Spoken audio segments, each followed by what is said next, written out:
The Council now proceeds to the third session. Members who wish to speak in this session, please press the Request to Speak button.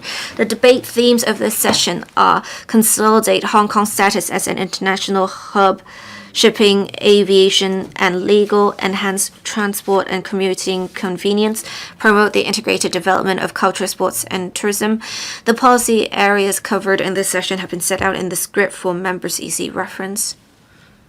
Mr. Stephen Ho.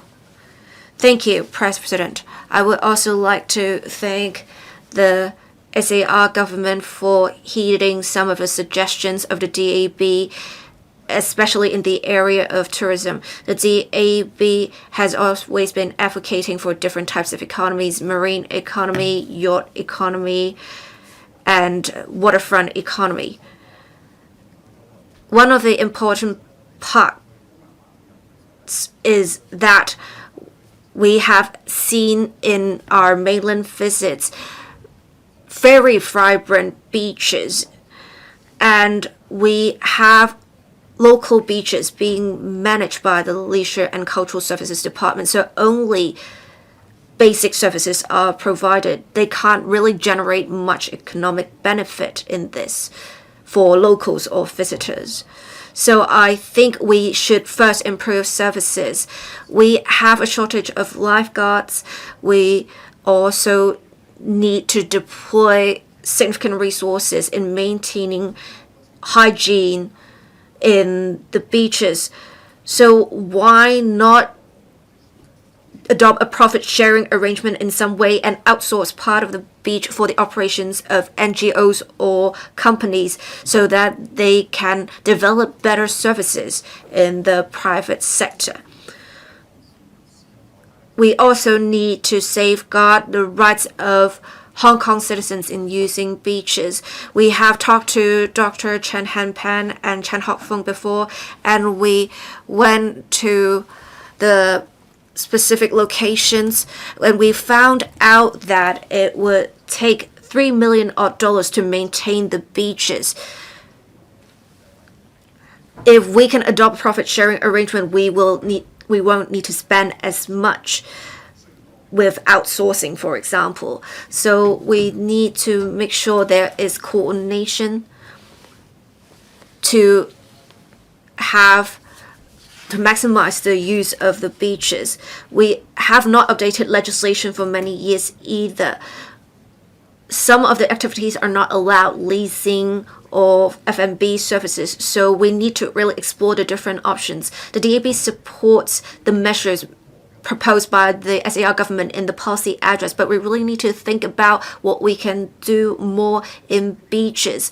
For the more remote beaches that do not have lifeguard services, we should perhaps let other operators operate the beaches. I hope that the government can communicate with LegCo members on your future plans in this area.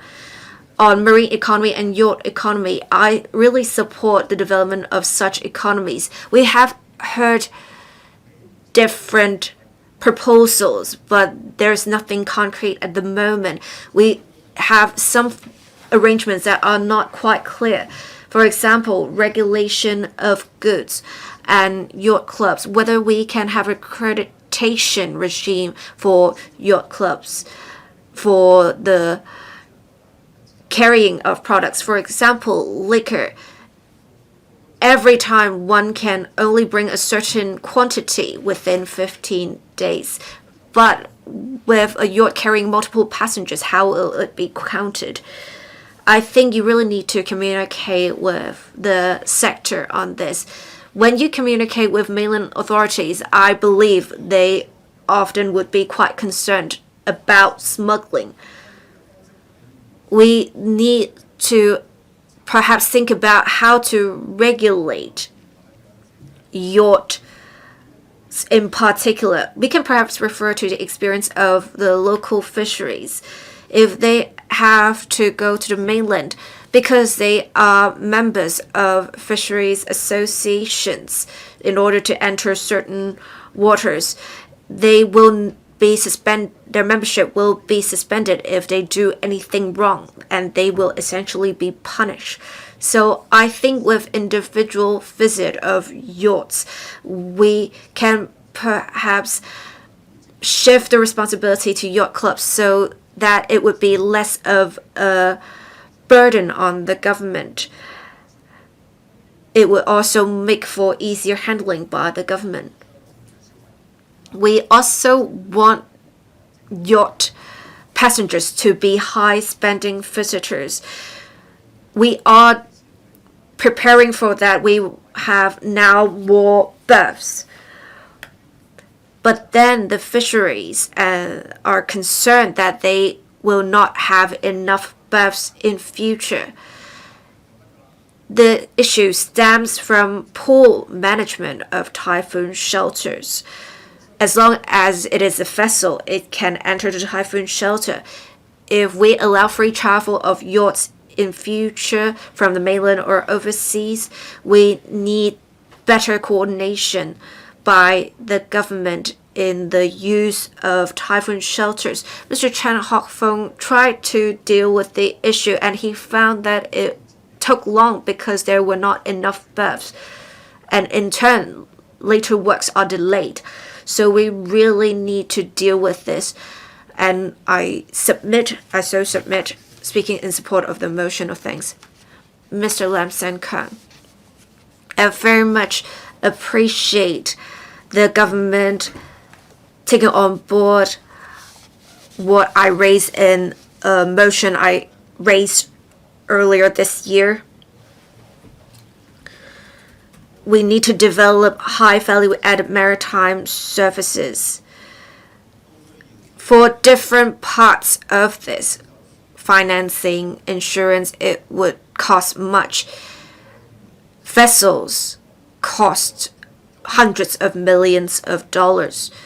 After investors purchase vessels, they need to lease the vessels. They want insurance for their vessels. We have in 2024 the country's shipmaking industry accounting for 70% of the market share, and the amount involved was over $1 trillion. But maritime services are not located in Hong Kong, and the country does not source such services from Hong Kong either, because the companies providing such services are mainly headquartered in London. I am very glad to therefore hear that the government is working with the insurance sector to set up a dedicated marine risk pool. Not only will it enhance insurance capabilities, it will also be a risk pool for vessel financing. But this is not enough. The government need to treat high value added maritime services as a part of a maritime financing ecosystem. We need to attract more investors to these businesses. We also need to have the government explore how we can have other markets join this business in Hong Kong. It's same for aircraft leasing. The country is now selling C-11 planes to the rest of the world. We need to leverage on our advantages to provide financing on flight leasing, flight financing, and flight insurance so that C919 can be a big part of the financial services in Hong Kong. With more vibrant business, we will have more talent to provide relevant professional services, and in turn we can develop more high value added maritime and aviation services. I'm also glad that the government took on board my suggestion on having more support for the expansion of legal services and other professional services in other markets. The DOJ will actively explore support measures as well. This is a great step that the government is taking, showing the government's determination to support the legal sector. The legal sector faces a structural challenge at the moment. We have most of the law firms in Hong Kong being very small and they are not internationalized enough. With mainland enterprises going global, they often do not engage Hong Kong law firms for their services. The structural challenge stems from the mode of operation set out in many years ago. We do have technically LLP regimes, but whenever something happens, all partners would have to make a compensation of 2 years' revenue before, and that will often cause partners to go broke, losing their licenses, which is why they are not willing to have law firms merge. So in turn, we need to make sure law firms are LLCs so that we can better support the legal sector to further develop, and we need to have a safety net for them. I have been advocating for this to happen, but due to various administrative issues, unfortunately, the government has yet to mention this or any kind of support for the legal sector. I hope the SAR government can work with the Law Society of Hong Kong to amend relevant legislation. I so submit. Mr. Shanghai Long. In the 2025 policy address, there is specific content on enhancing transport and commuting convenience. We have great expectations that in future we do not need to hail taxis, we do not have to pay cash. The SAR government is committed to enhance transport efficiency, reduce carbon emissions, and actively encourage the use of autonomous vehicles and regulate online ride-hailing vehicles. We have seen in the recent past, we have seen great advancements in autonomous driving technology. So we now have some foundations, but we are still lagging behind. We lack a comprehensive legal framework for the commercialization of pilot applications of autonomous driving. So enterprises are not willing to make significant investments. The public is not benefiting from the pilots.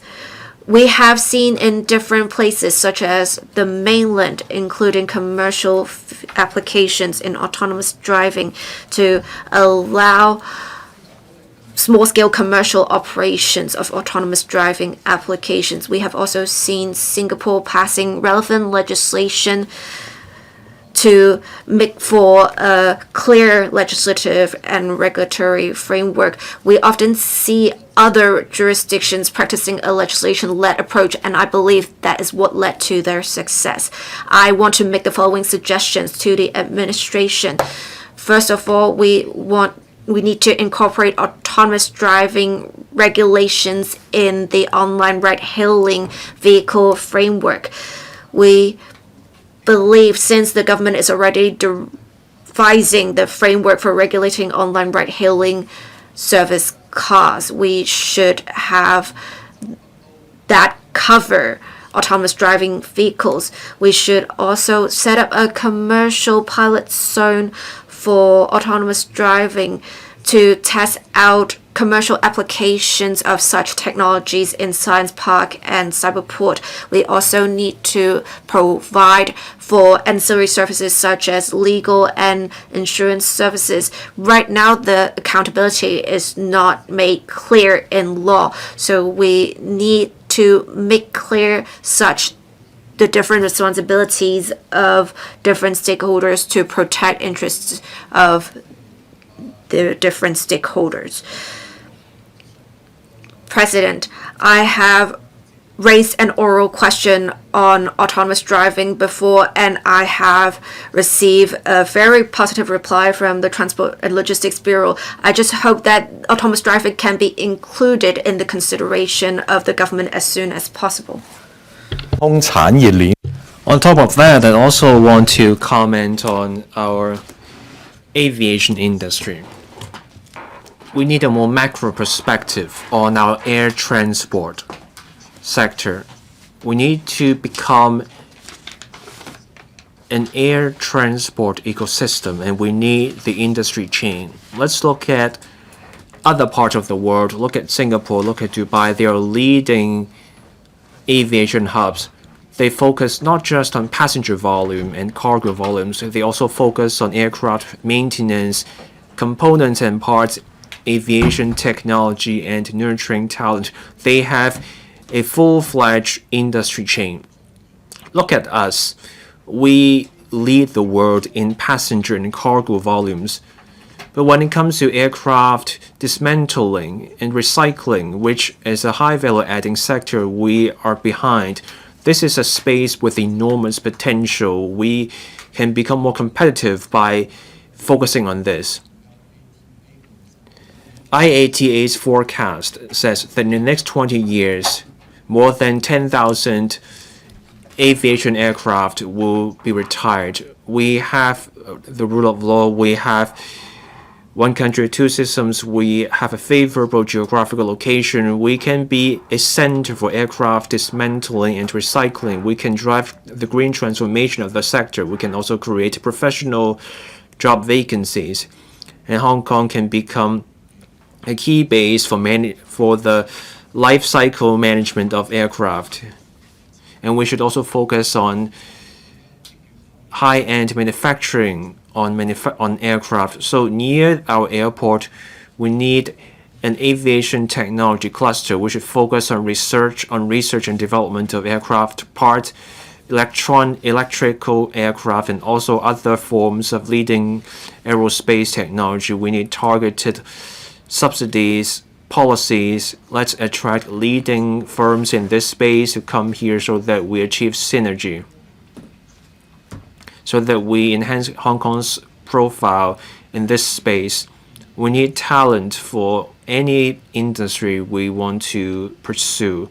So this means we have to work with local tertiary institutions. We need courses, professional courses for that matter, on aircraft maintenance and parts, and we need international accreditation. In our talent admission schemes, we should focus on this kind of talent from other parts of the world so that we have a talent pool, and that will provide a steady source of impetus for the industry. And we should also integrate international development by leveraging one country, two systems. With the 15th five-year plan coming up, we should work with mainland cities. Let's work with Shenzhen. We should develop a supply chain of aircraft parts with Shenzhen. And with Zhuhai, we can create a base for training talent, and that's how we can complement each other. With fierce competition around the world in the aviation sector, we need a new mindset. We should seize the opportunities. The Secretary for Transport and Logistics should not just coordinate such a blueprint. Let's also go from an aviation hub to an aviation industry ecosystem so that we create fresh impetus for growth. I so submit. Mr. Chen Xiuhong. President, for this session, I will focus on the low-altitude economy and autonomous vehicles. On the LAE, the government's resolve is unmistakable. I welcome the government's approach. It starts with top-level design. We now have an action plan on the low-altitude economy development.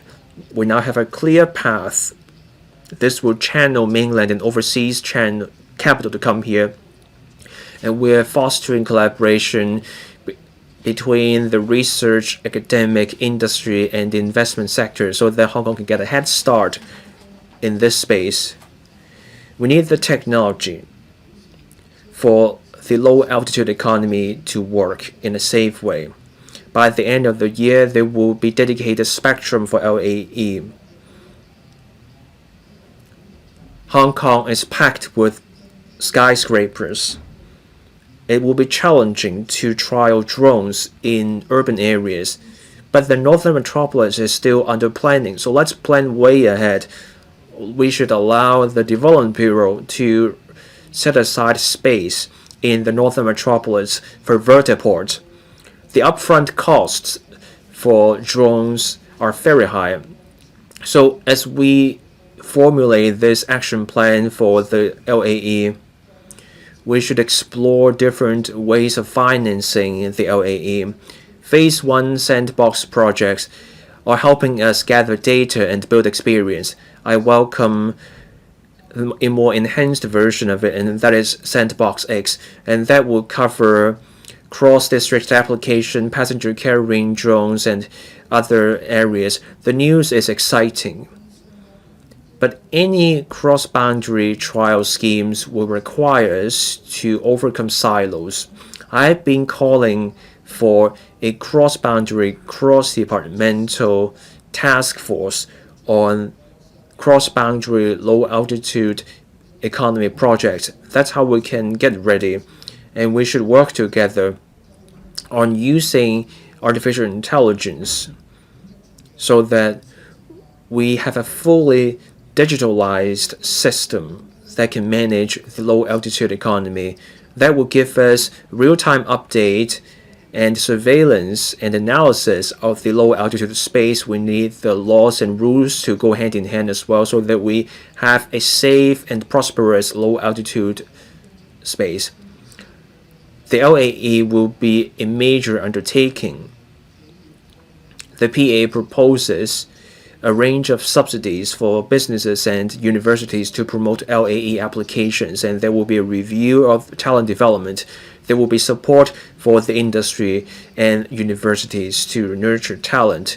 The government should come up with a talent list specifically for the LAE. We need the industry standards. We need to improve the education so that we bring together the talent, the industry, and the capital. Technology moves at breakneck pace for the LAE and autonomous vehicles. I welcome the government's drive of AV development. We will see 3 trials this year. There will be cross-district applications and connections between AVs and traditional modes of transport, so that the AVs can go driverless, and we will see commercial applications of AVs, and then businesses can use Hong Kong as a springboard to tap overseas markets, especially those right-hand drive markets. I suggest more trials, and let's set up a cross-departmental working group on AVs.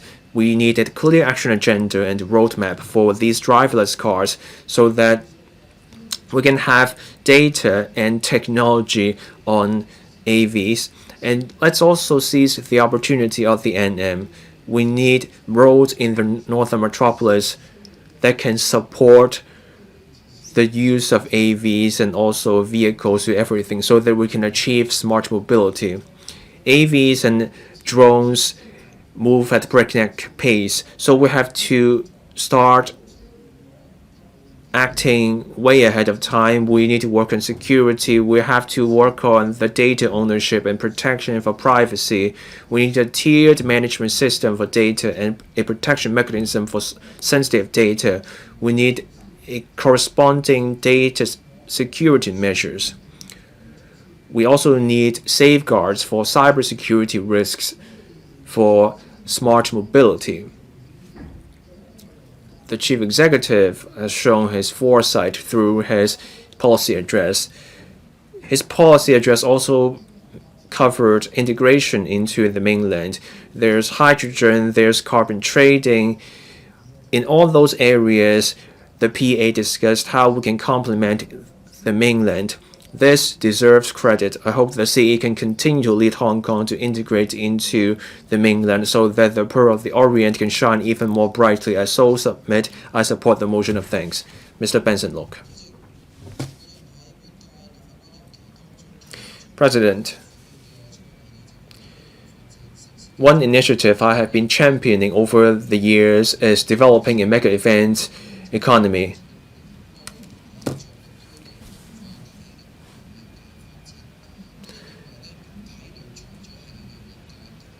Culture, sport, and tourism should be more than just about the development of specific sectors. They should also be a new engine of growth for Hong Kong's economy. The PA deals extensively with how these sectors can develop or foster Hong Kong's economic growth. There are initiatives to cut red tape. We support this. The BPA supports this. There are plans to turn Hong Kong into a hub for arts trading. There will be more auction houses and such talent in Hong Kong. We call for more support for these auction houses, such as subsidies for such venues, and we need training for such talent. We also need integrated services for the arts sector. We need the logistics support, and that covers financing for arts dealing, storage, transport, insurance, etc. We should turn Hong Kong into the place of choice for artists and family offices interested in art dealing, so that this space can go hand in hand with other industries in supporting economic growth.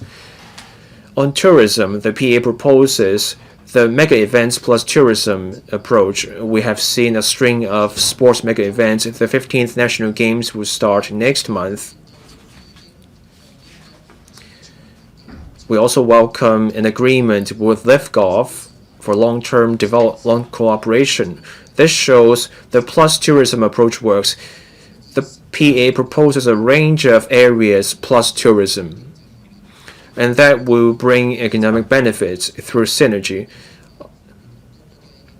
We would like to see greater integration of culture, sports, and tourism, so that we all work together as Team Hong Kong in promoting multi-destination tourism product.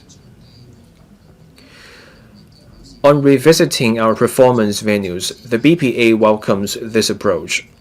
Doing this will attract more international performances here. There will be more performances so that we can become a city of concerts. We're short of performance venues, especially for outdoor performances and mega events. That's why the BPA suggests that we need to see the plan of the overturned tunnel at the Central Harbourfront event space, and we should let the performances finish later into the evening in Central. That way we can make the place more appealing. On the yacht economy, again, this is something the BPA has been calling for over a long time. I thank the government for adopting the idea of the BPA by proposing yacht tourism in the policy address. We are grateful for this and we support this. We believe this will be a new growth point in Hong Kong. Allowing visiting yachts to move around in Hong Kong waters will encourage ecotourism and island hopping. Allowing yachts to go between Hong Kong and mainland, as well as letting captains obtain qualifications to operate in Hong Kong, will give rise to high-end products. In Europe, yacht chartering is becoming more popular, so people can rent a yacht in Hong Kong and travel wherever they like. It's just like renting a car when you travel, and that will be good for our economy.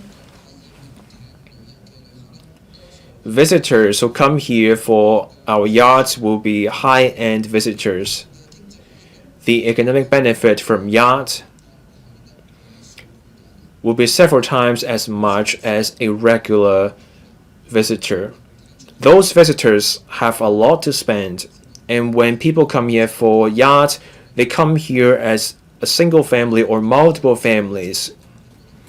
The BPA also worked with the yacht industry yacht clubs and developers in holding a roundtable on yacht tourism and yacht economy in August.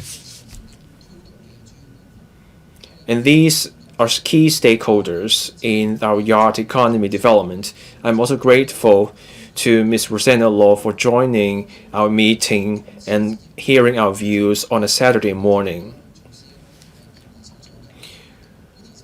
We very warmly welcome the measures under yacht tourism under the policy address. We have what it takes to become a hub of yacht tourism in Asia.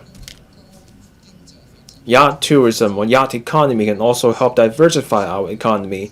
The yacht industry told me they will go on the offensive. In autumn this year, we will have a yacht expo. They will take part in it. The yacht industry will also take part in yacht expos elsewhere in Asia. They will tell the outside world about our latest measures on yacht tourism.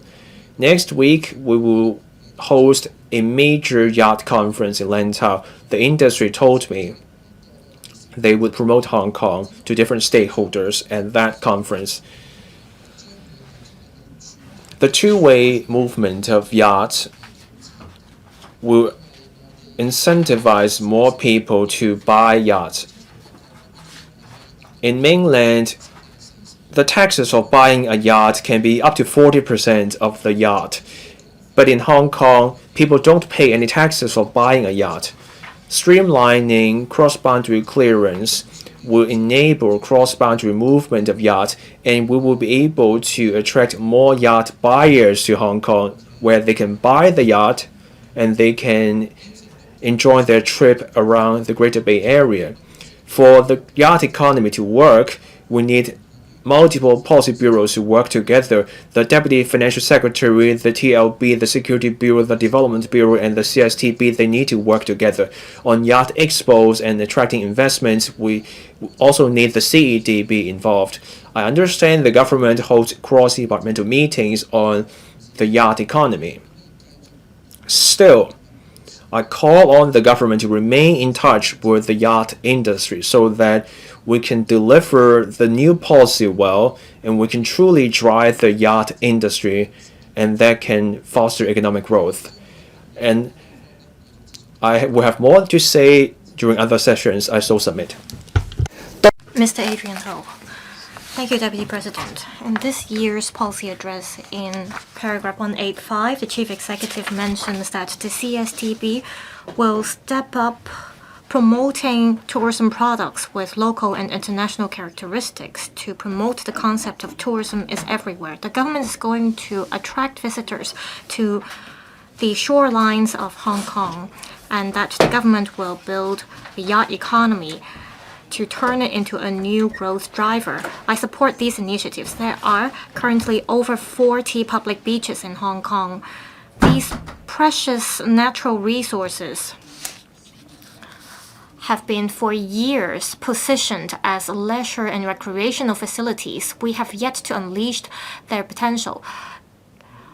The Gold Coast in Australia as well as Miami in the US, comparatively speaking, they are already an international brand. I think Hong Kong is well positioned to build ourselves into an international surfing hub and destination. We have Changsha Beach in Lantau. We have great waves there, so there is huge potential for those beaches. Of course, in order to build a branded beach, I think the SAR government can carry out enhancement and improvement works at beaches. There should be segregation of areas for swimmers as well as areas for surfers. This is to attract surfers from all over the world to Hong Kong. There are stringent requirements for surfing in Hong Kong. Surfing has become more and more common and popular in recent years. In 2020, surfing was incorporated as one of the Olympics events. The SAR government can take this opportunity to study how it can ease restrictions and remove barriers. It can select a number of beaches as pilot points for surfing so that those who love surfing can enjoy the beaches and natural resources in Hong Kong. We can also make good use of existing facilities. For example, the Gold Coast in Tuen Mun, there are hotels nearby. And we can build the area into a premium resort so that each beach can release their own potential. In fact, in recent years, some organizations in private beaches have held music concerts, and these activities have been very popular among young people. It shows that beaches have potential to drive commercialization and cultural activities. I think we can look into setting up a permit system for beaches so that organizations can rent beaches for holding activities. Of course, we have to ensure that these activities will be regulated. We have to take into consideration the interests of the public and that we have to open up these beaches in an orderly manner. We have yacht economy in the pipeline. It has a huge potential. Take Monaco in the southern part of Europe as an example.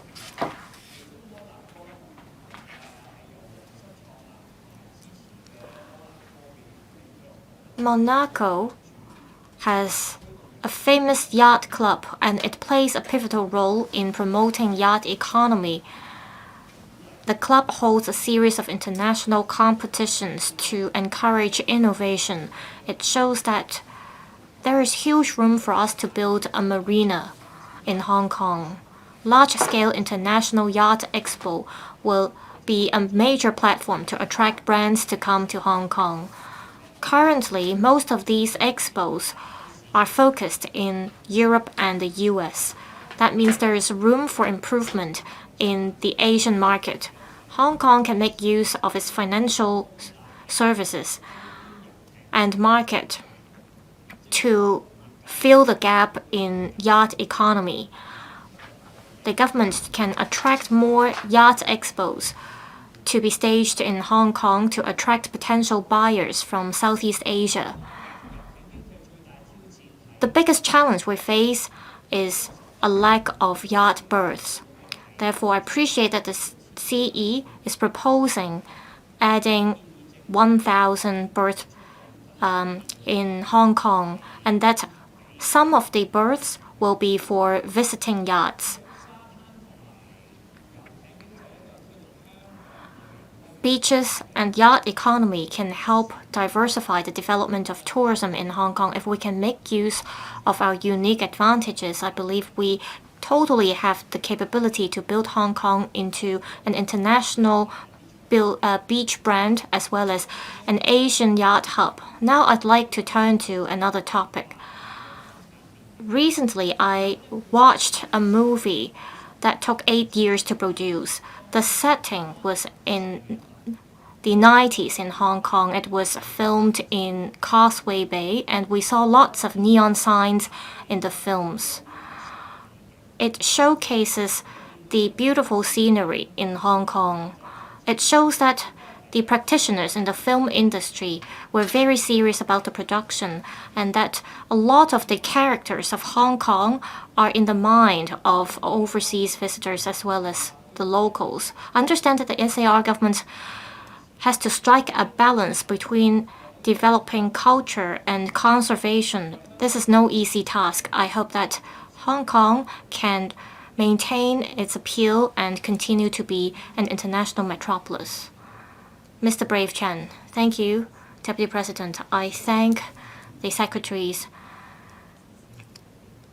for being here, and in this session, I'd like to mostly respond to the proposals made by the CE to develop culture, sports, and tourism in Hong Kong. Like President Xi said, we have to promote the high-quality development of the tourism industry. In Hong Kong, we can continue to build ourselves into an East-Meets-West center for international cultural exchange as well as other centers. For tourism, we have to attract visitors from around the world, especially the high value-added visitors here. This is our first step.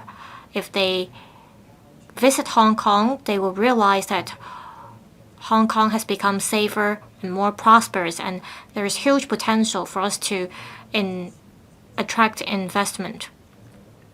I support the proposals made by the chief executive. Like Director Xia Baolong said, we have to promote the concept of tourism is everywhere. We need to promote this idea on all fronts. We have the different colors of tourism, and we have to make use of our tourism resources, and that includes red tourism resources. There is a proposal to develop the red tourism route of Chinese cultural celebrities rescue. This could attract visitors from the mainland who appreciate red tourism. We have many world-class museums in Hong Kong, and this year marks the 80th anniversary of the victory in the War of Assistance. And we have many resources in this regard. How can we make good use of these resources? For example, can there be light shows and different effects created in museums so that people or visitors can smell the history during their visits to museums? This is an immersive experience. We also have giant pandas, and with the support of the Secretary, we have been promoting our IPs. And pandas belong to China. How can we further promote these IPs so that different sectors, including the catering industry, can enjoy the benefits brought by the high value of panda IPs? I think we have to look into expanding our panda IPs. Now, as I mentioned, there are different colors of tourism. We should make use of our blue sky, our greenery, as well as our panda. We can make use of our red tourism resources. During the Golden Week holiday, we saw good sales of gold. We can also promote our historic sites. For example, we have world-class historical sites. We also have intangible cultural heritage. For promoting Chinese culture, we've just had a carnival, and the DAB took part in the carnival that displays the traditional clothing in China. I hope that there could be enhanced efforts in building ourselves into an East meets West Center for international cultural exchange so that we can truly play the role as a super connector and a super value adder. That's all from me for this session. Dr. Frankie Yang. In recent years, the government proactively promote the mass transit system in East Kowloon. The project has been planned for years, and finally this year we see the commissioning of the system. The Transport Department announced that it will hold the tendering exercise during the first half of 2026. That means the contract will be awarded earlier, and it is hoped that by 2033 we will see the train commissioned. Some local residents from Kowloon East told me that they are relieved because we are finally seeing some progress. It's going to be 7 kilometers in length with 9 stations connecting Choi Hong Station with Yau Tong Station. It will serve 300,000 citizens in Kowloon East as well as those up in the mountain. It will help relieve the traffic in Kwun Tong and enhance transport efficiency. Everyday local residents ask me about the progress of the works project. It shows that everyone is looking forward to the commissioning of this new line. I appreciate the government for listening to the views of local residents. For example, between Shunlei Station and Ontai Estate, there will be connections, and between Sao Mau Ping Station and Sao Mau Ping Estate, there will be the escalator system. There will also be a subway connecting Choi Hong Station with the local residential developments. It shows that in the new era, there is positive interaction between the legislature and the executive, and that governance has been improved. Moving forward, I hope the government will further improve the transport links to connect Kai Tak line with the Kowloon East line to relieve the congestion pressure around Cha Kuo Ling, as well as the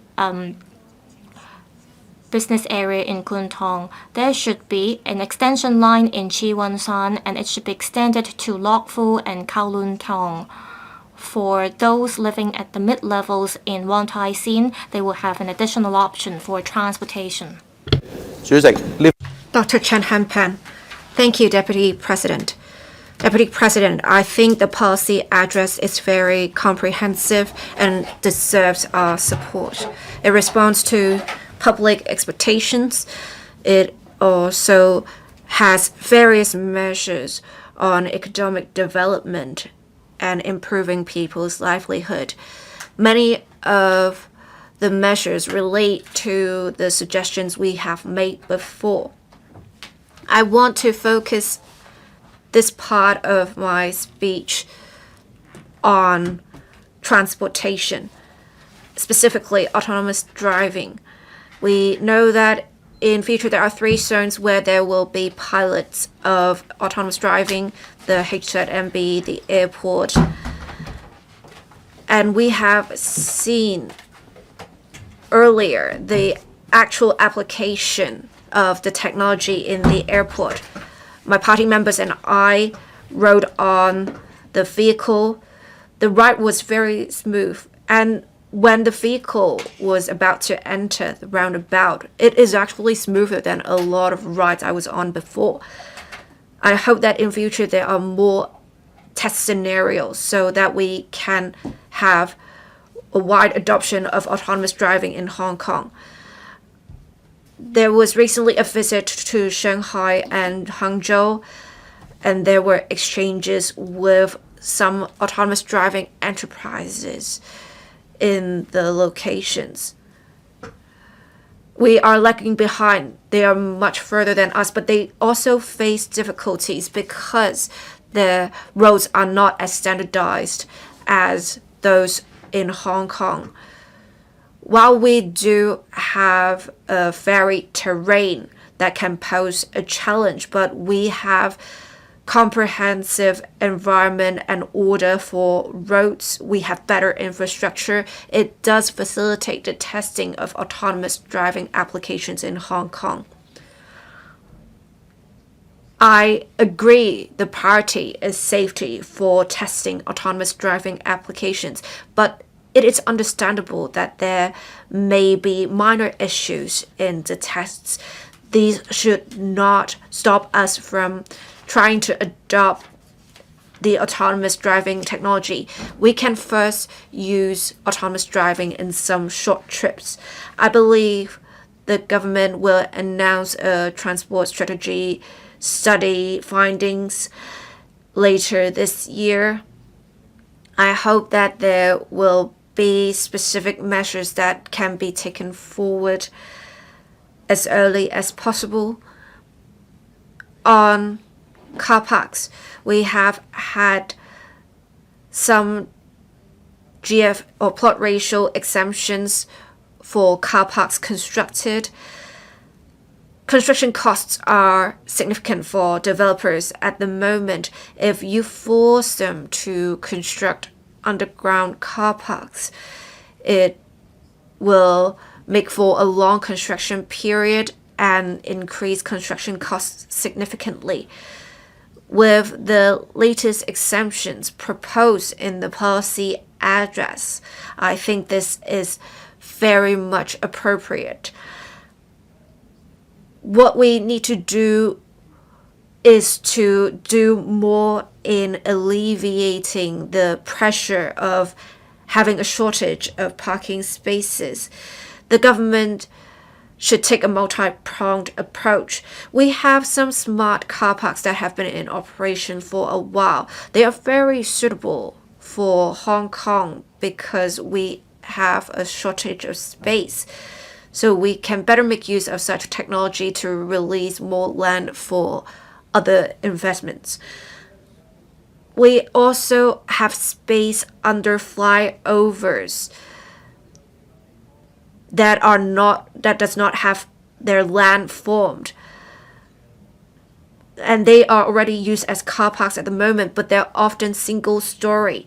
In Taiwan, for example, they have 2-story car parks under flyovers. I think we can relax the regulatory restrictions so that we can have two-story car parks under flyovers. We will have a lot more parking spaces. During nighttime, we have a lot of commercial vehicles that do not have anywhere to park. And even during midnight, they will get tickets. And the police are not to be blamed either because they are only acting on complaints. If we have spaces dedicated for nighttime parking for commercial vehicles, I believe that will be very accommodating. I hope that the government can take on board this suggestion. In the long term, we need to amend the Hong Kong Planning Standards and Guidelines because it is the document that imposes relevant restrictions on how many parking spaces there are for new construction sites, especially the fact that there is a restriction for parking spaces within 500 meters of an MTR station. So that would mean at least 1/4 of the potential parking space supply is cut. MTR stations are often in densely populated areas, and parking spaces in these areas are therefore in high demand for people living there or just getting there for shopping. They do not have parking spaces to park in, and when this happens, people won't stop going to these areas. They would just park on the streets. So we really need to change on top of the changes made to the parking space supply model. We need to make sure there are adequate parking spaces so that parking spaces will not be used for speculation, and that we also need to provide a reasonable number of parking spaces in the first place. We need to consolidate our position as an international logistics, maritime, and aviation center. It is a pillar industry of Hong Kong. The policy address mentioned how we have to be a greenfield bunkering center, how we need to have a digital ports, etc. The DAB in the past year has engaged various experts in our forums. In particular, we talked about how to consolidate and enhance Hong Kong's position as an international maritime and aviation and logistics center. And we published this report. We can see that many of the suggestions were taken on board by the government, but there is much room for improvement. We have a shortage of talent in the sector. I think there is room to really explore different options. I hope that in future we can communicate with the government on the different suggestions we are making so that we can really indeed consolidate our position as a relevant center. Recently, I talked to Turkish Air. They want to increase the frequency of flights from 7 to 14. This is good news. You can see that the neighboring regions have great expectations of Hong Kong. They are very optimistic. We hope to have their investment increase in Hong Kong so as to benefit Hong Kong. Lastly, I'll take the time to talk about tourism is everywhere. We have some tourist hotspots in Hong Kong. We also have seen major infrastructure being completed and commissioned locally. We have seen some very popular mega events held. It has brought many to Hong Kong, but we need to do more. Many, after attending concerts, will go back to the mainland because the hotels are fully booked. Now, the policy address talked about how the Home and Youth Affairs Bureau will make amendments to the registration system for guest houses and bed and breakfast facilities. And I have been calling for the government for many years to improve the regulatory regime. And I also think we can have temple visits so we can allow people to stay in temples, whether it's guest houses or temples. Right now, people can only have retreats in temples for days, but then guest houses need to apply for licenses. I hope that in future, Hong Kong can have diversified travel experiences, specifically cultural experiences for visitors.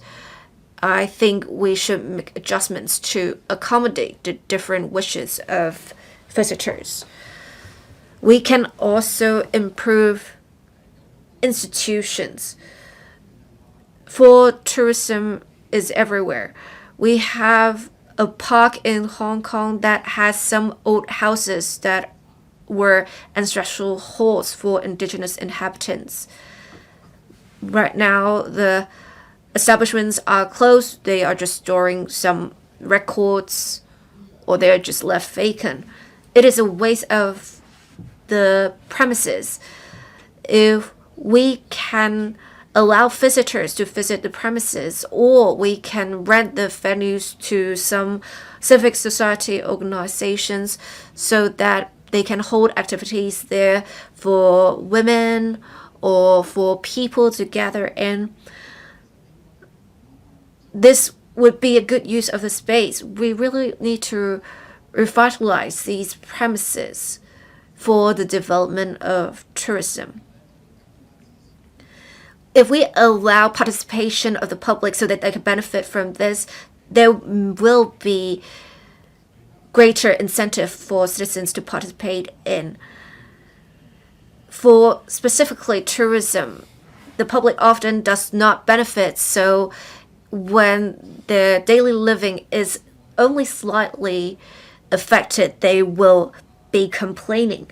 So I hope that in future we can have specific steps to develop tourism.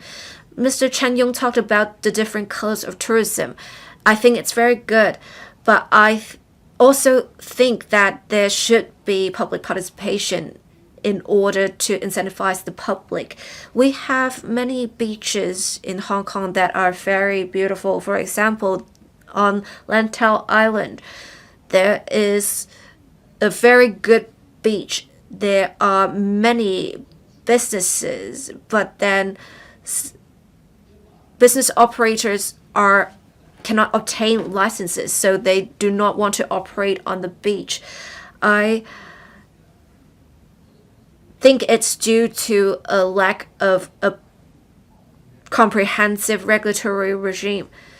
So apart from just putting out beach chairs for people, lounge chairs for people to lie on, we can have many different economic activities in beaches. We really need to do more to promote the diversity of the local economy to improve people's livelihood and instill confidence in the public of the local economy and encourage public participation in economic activities. Thank you. Ms. Nixie Lam. Thank you, Deputy President. We have this year's policy address leveraging on the unique advantages of Hong Kong being supported by the country and connected to the world. It also means how we should be building a platform to nurture our youth. In 2023 policy address, we have a youth development summit, and we are holding this forum for the second year this year. This forum will not only meet youth expectations to broaden their horizons, but it also provides for great experiences for locals.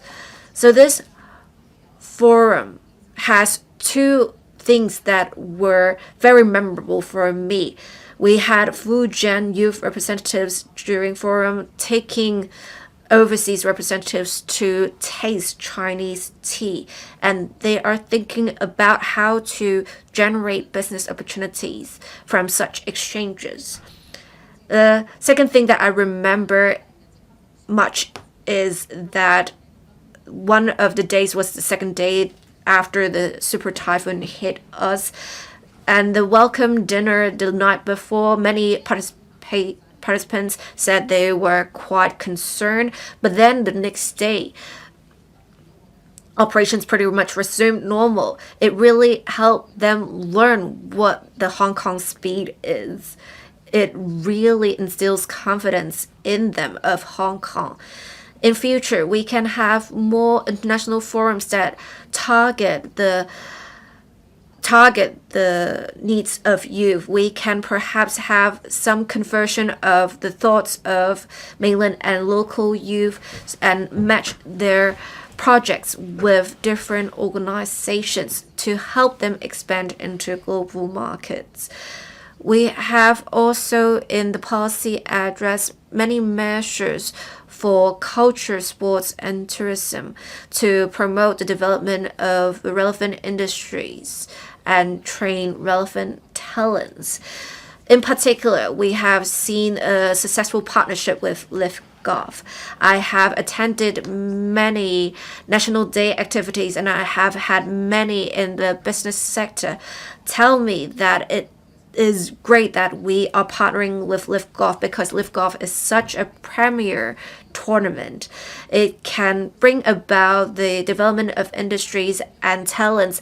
I thank the secretary and I appreciate your efforts, but unfortunately you will have to work even harder later on to attract more international tournaments to consolidate our position as an events capital. Talent training is also very important. This year we will have the WK West K Key and the West K Academy to respond to the wishes for the industry practitioners to train professional talents. We really need talents in the cultural and creative industries. And in particular, we're trying to develop Hong Kong as a premier arts trading hub. With the West K Academy, we can potentially attract young artists to Hong Kong to make the Hong Kong scene more vibrant. And in the Golden Week in earlier this month, we have seen many visitors coming to Hong Kong, generating great business. I also appreciate the policy address providing 50% concessions on halal certification. I raised an oral question on this earlier. We have only 73 to 75 restaurants who have received halal certification. Now it's 150. So I think the government has done much. Last week, we have received a delegation from Ningxia. We had a meal in Hong Kong, but there was something that was sort of a mishap because they didn't know that we have other restaurants other than the one they know in Tsim Sha Tsui. So maybe we can have a list of restaurants that have received halal certification that are of different cuisines so that they will be aware of such. We have also some of those visitors coming to the airport and we are ferrying them to different locations of Hong Kong and the service is for free. And for those who have not traveled to Hong Kong for many years, they find this fascinating and they want to bring their families back for this. So in future, we should probably have more routes, maybe routes focusing on culture. And maybe we can make this a paid service in future so that we can recover the costs even just by a little. I believe visitors will not care much about this. Diversified development of culture, sport, and tourism is no easy matter. We need collaboration. The policy address this time shows the government's resolve. We should pull the resources from all sides as we deliver these measures. The PA responds to our current needs. It also shows long-term thinking, proper execution. And as we keep up with the times, we'll take our culture, sports, and tourism to the next level at Seoul Summit. Professor James Lau. Thank you, Madam Deputy.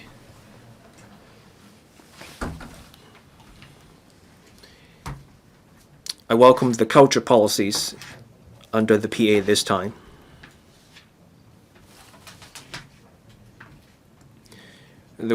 On the basis of the Intangible Cultural Heritage Month, the PA proposed redoubling efforts to promote district-based ICH. The ICH month came and went.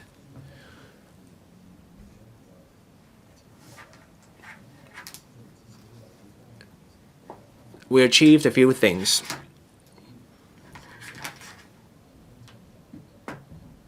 ICH month 2025 helped bring the community together.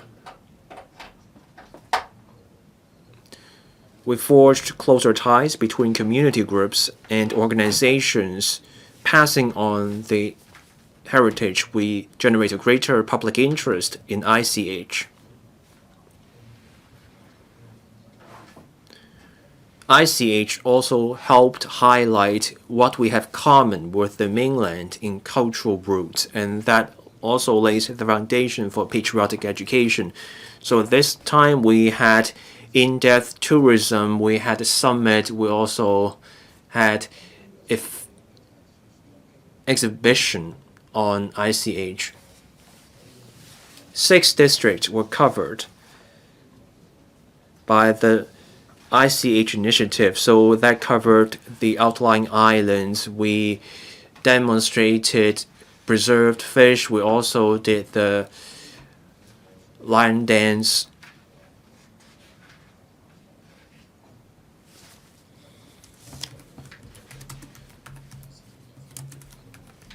Food was the most popular part of the ICH month, so we had this feast.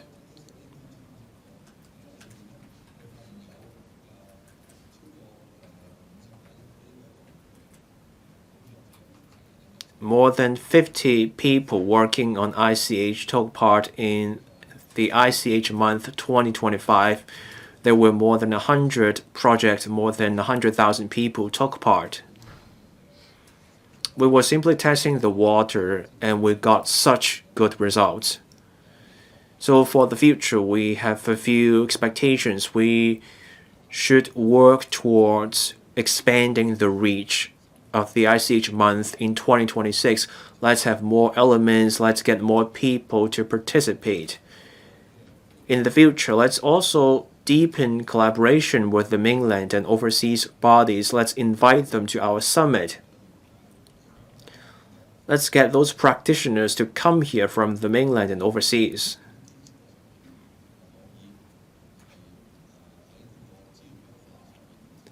On resources, we also should go further.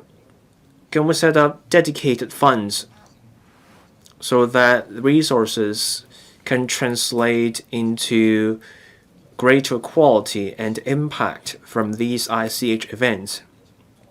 And let's also revisit the funding program for ICH programs. The amount has almost dried up. So we have to rethink how we can use that money to support ICH events. Catering is a key industry of Hong Kong.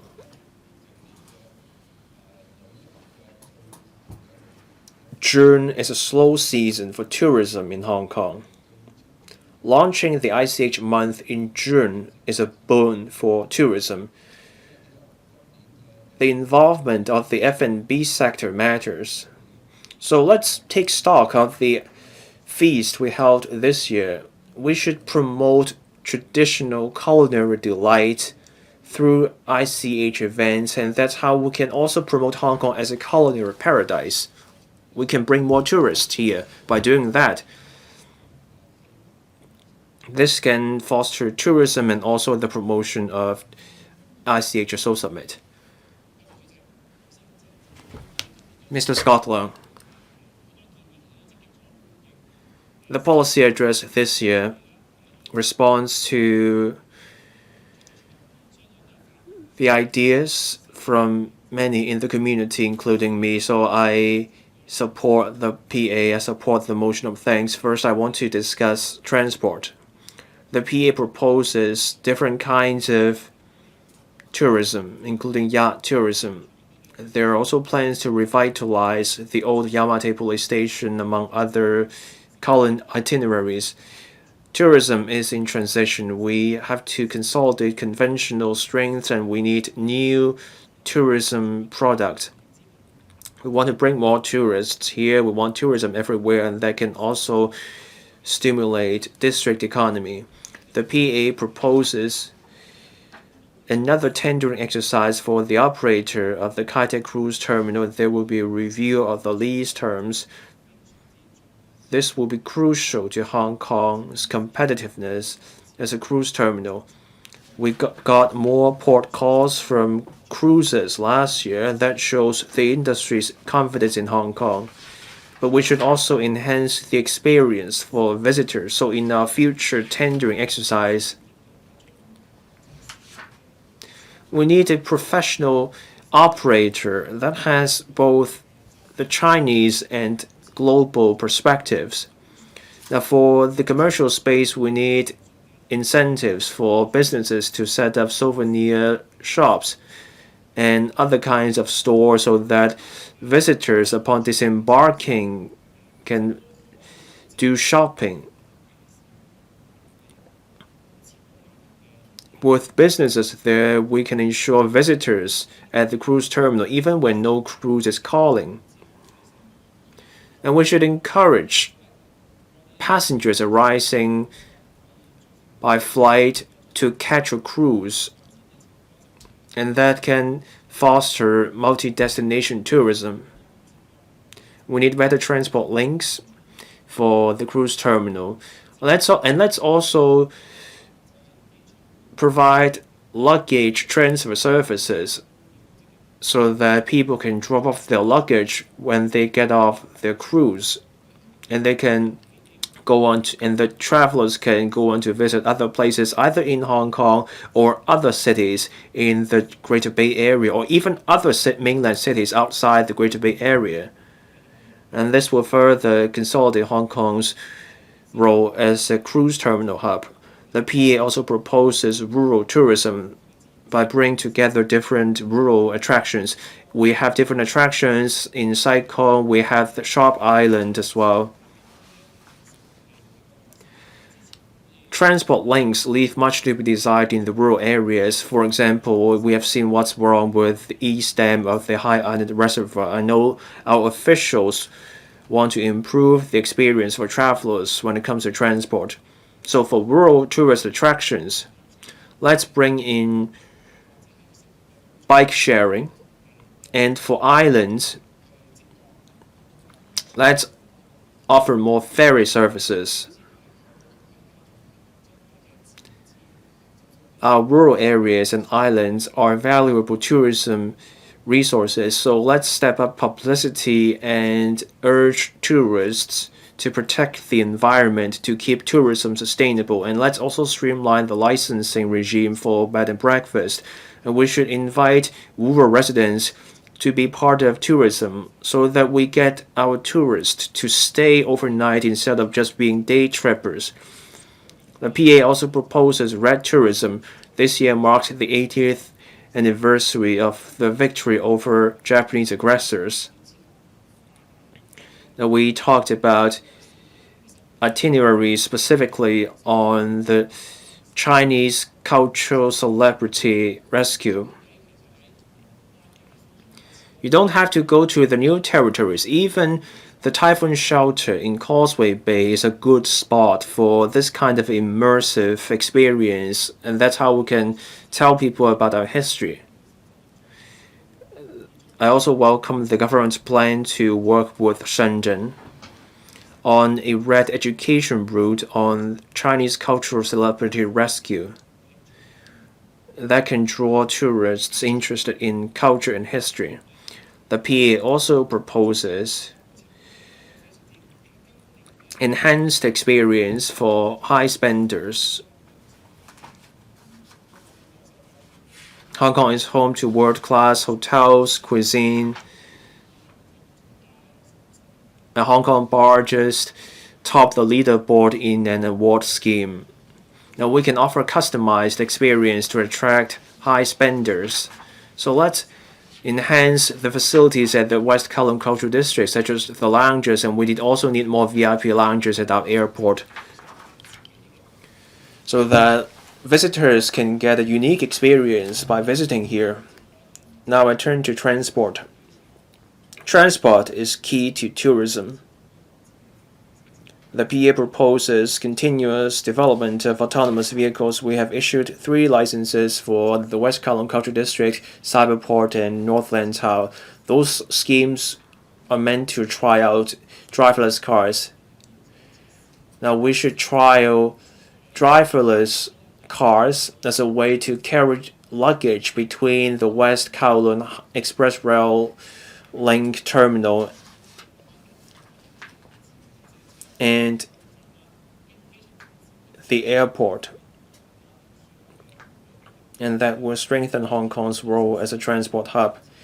Many mainland cities are already using driverless cars. So our government department should fast-track these trials involving AVs.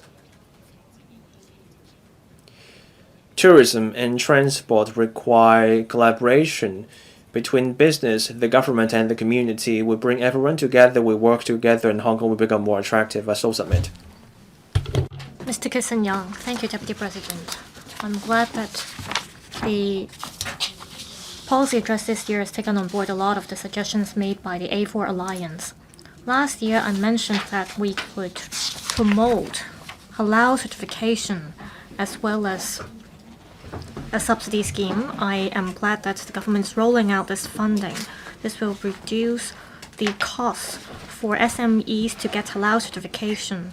It is believed that it will attract more local restaurants to roll out halal certified food options, and this can elevate our status as a Muslim-friendly destination. In the past, I have been calling for a fan-based economy. We can build Hong Kong into a paradise for concerts. At the same time, we see that there were many audiences sitting in the Kai Tak Sports Park when there was a huge football match. We could sell merchandises when these events are held.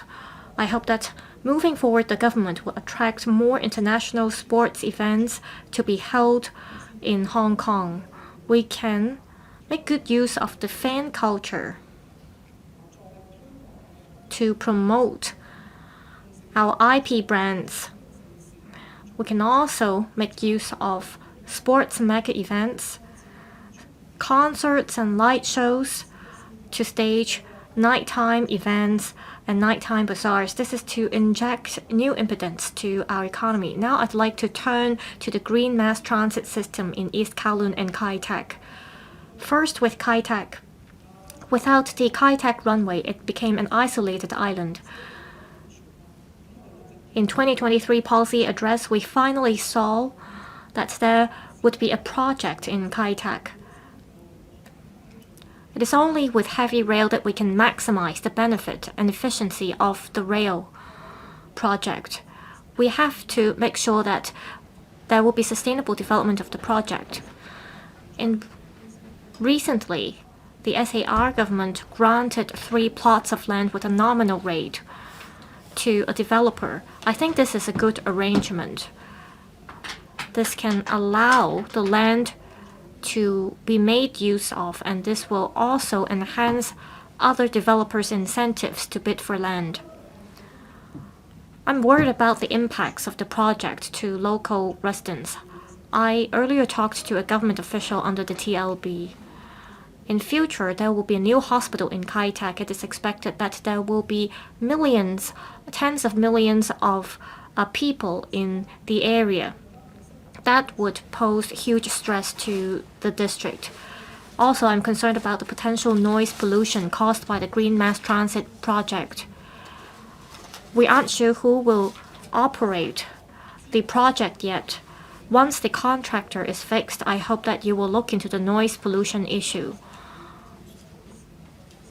I also hope that you will announce the alignment for Phase 2 so that it could be extended to Yau Tong Station to provide convenience to local residents. I hope there won't be any landscape or noise impacts on local residents. There should also be a link connecting the two hospitals as well as the nearby park to help elderly people gain access to the hospitals. I look forward to the good news from the government.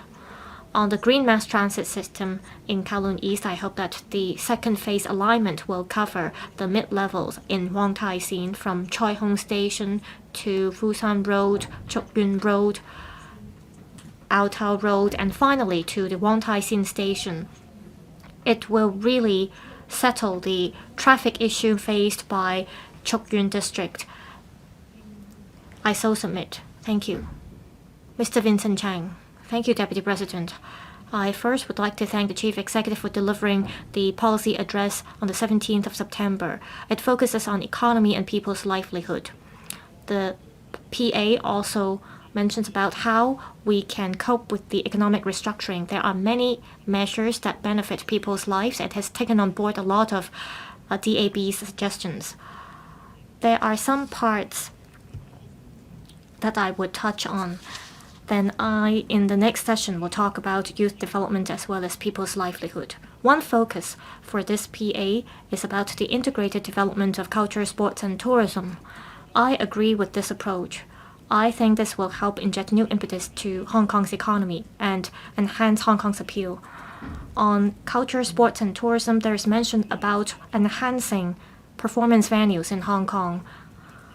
With the financial position faced by the government, I think we need to make use of the performance venues in Hong Kong.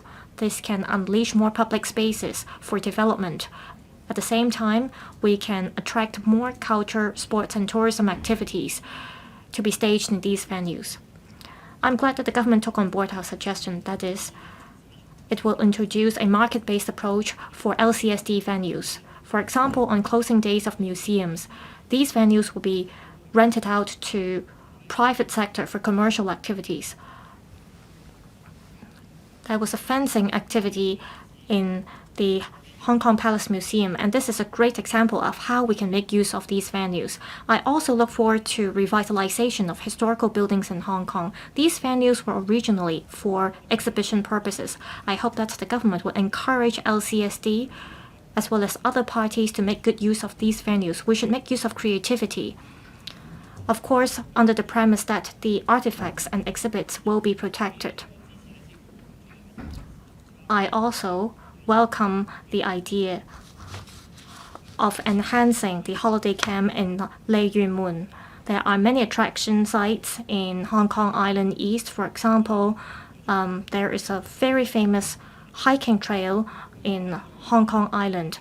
I hope that this can be a starting point for the government. It should absorb more experience and learn about how to develop more tourist hotspots. In this regard, I hope that there could be more new tourism projects from the government. Now, I'd like to turn to the positioning of the Hong Kong Stadium. The government has responded to calls from the sports sector. It's going to repackage the stadium so that NSAs can make use of the stadium.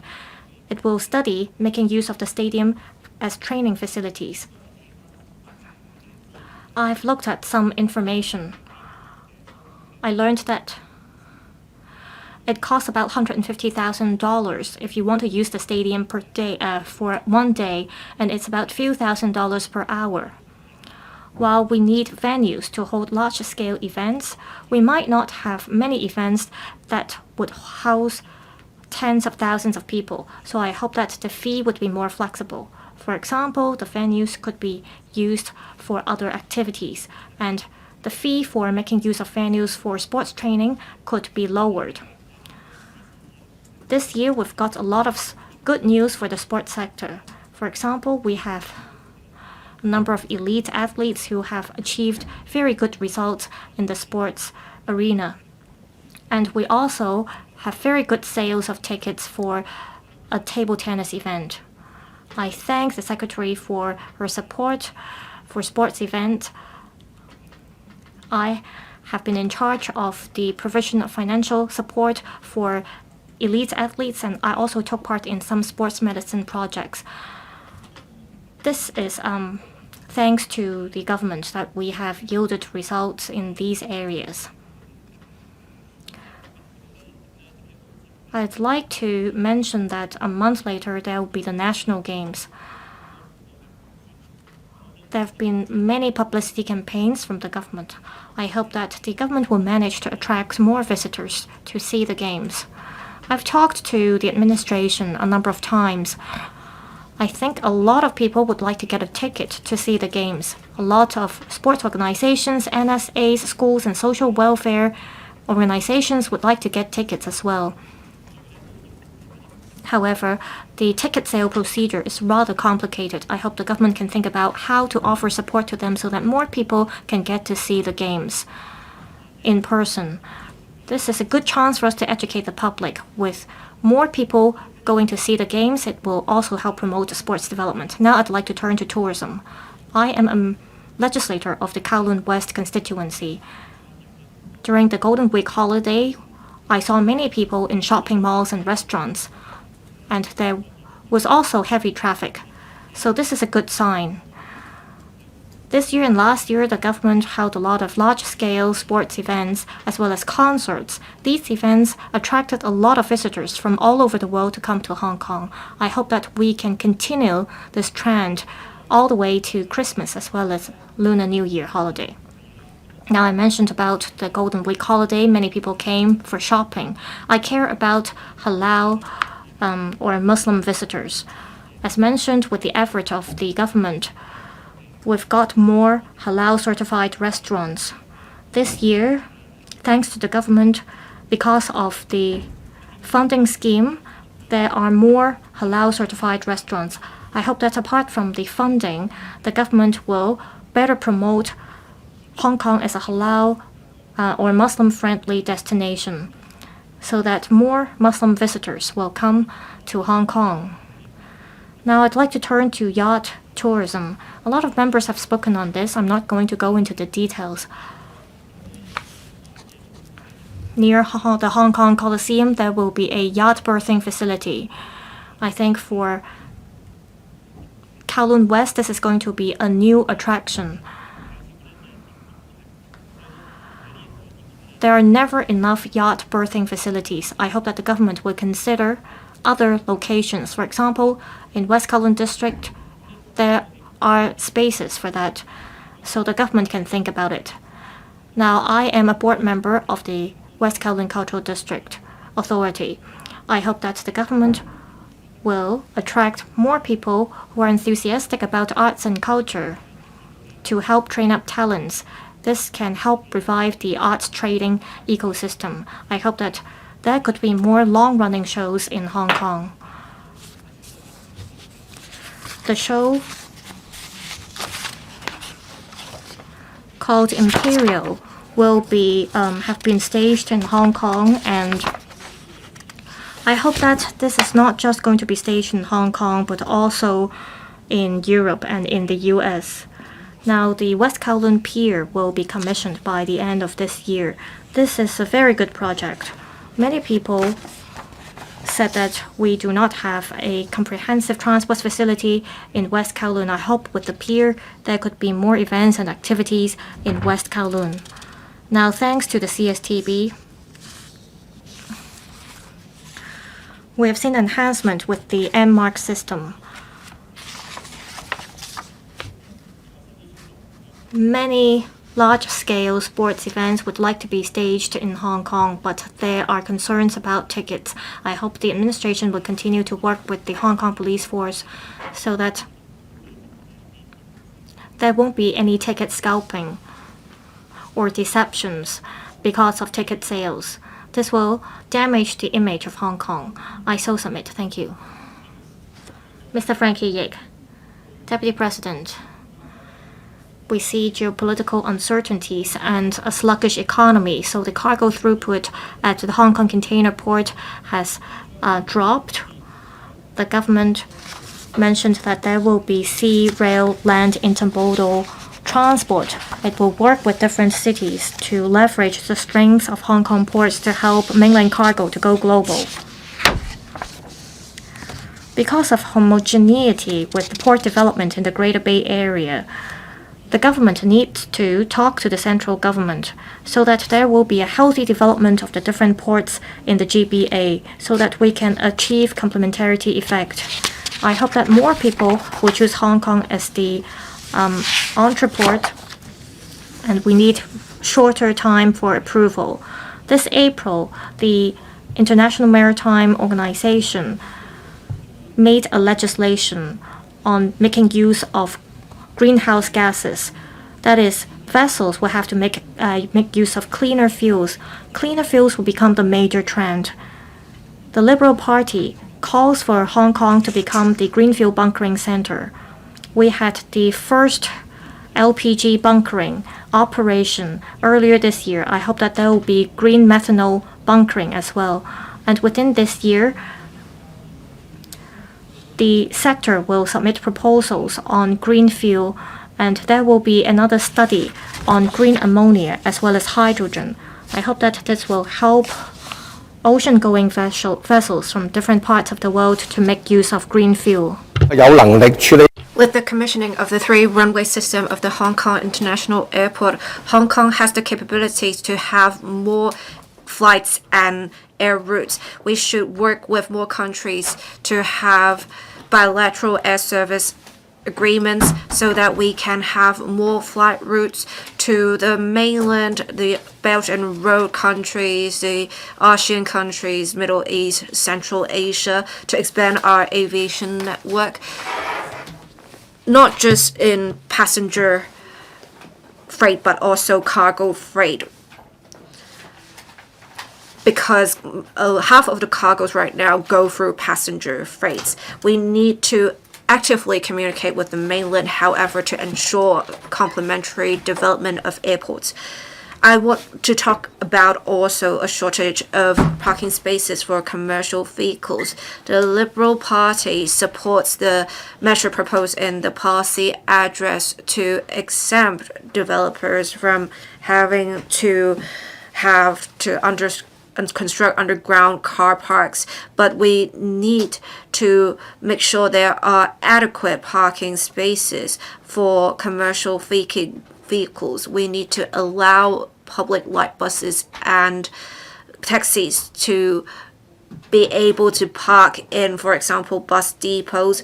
We should also ask tenants of short-term tenancy car parks to provide dedicated parking spaces for commercial vehicles. If the operators contravene this term, we should suspend the tenancies. The government should set KPIs for alleviating the shortage of parking spaces. The policy address proposed to develop high-end yacht tourism. To tie in with this, the government plans to have an additional 600 yacht berths in different locations, including the 500 yacht berths in the yacht bay of Airport City. That will be quite a lot, so we welcome this. In future, we will have dynamic monitoring of yacht travel, and in future, the yachts will no longer need to book yacht berths in advance.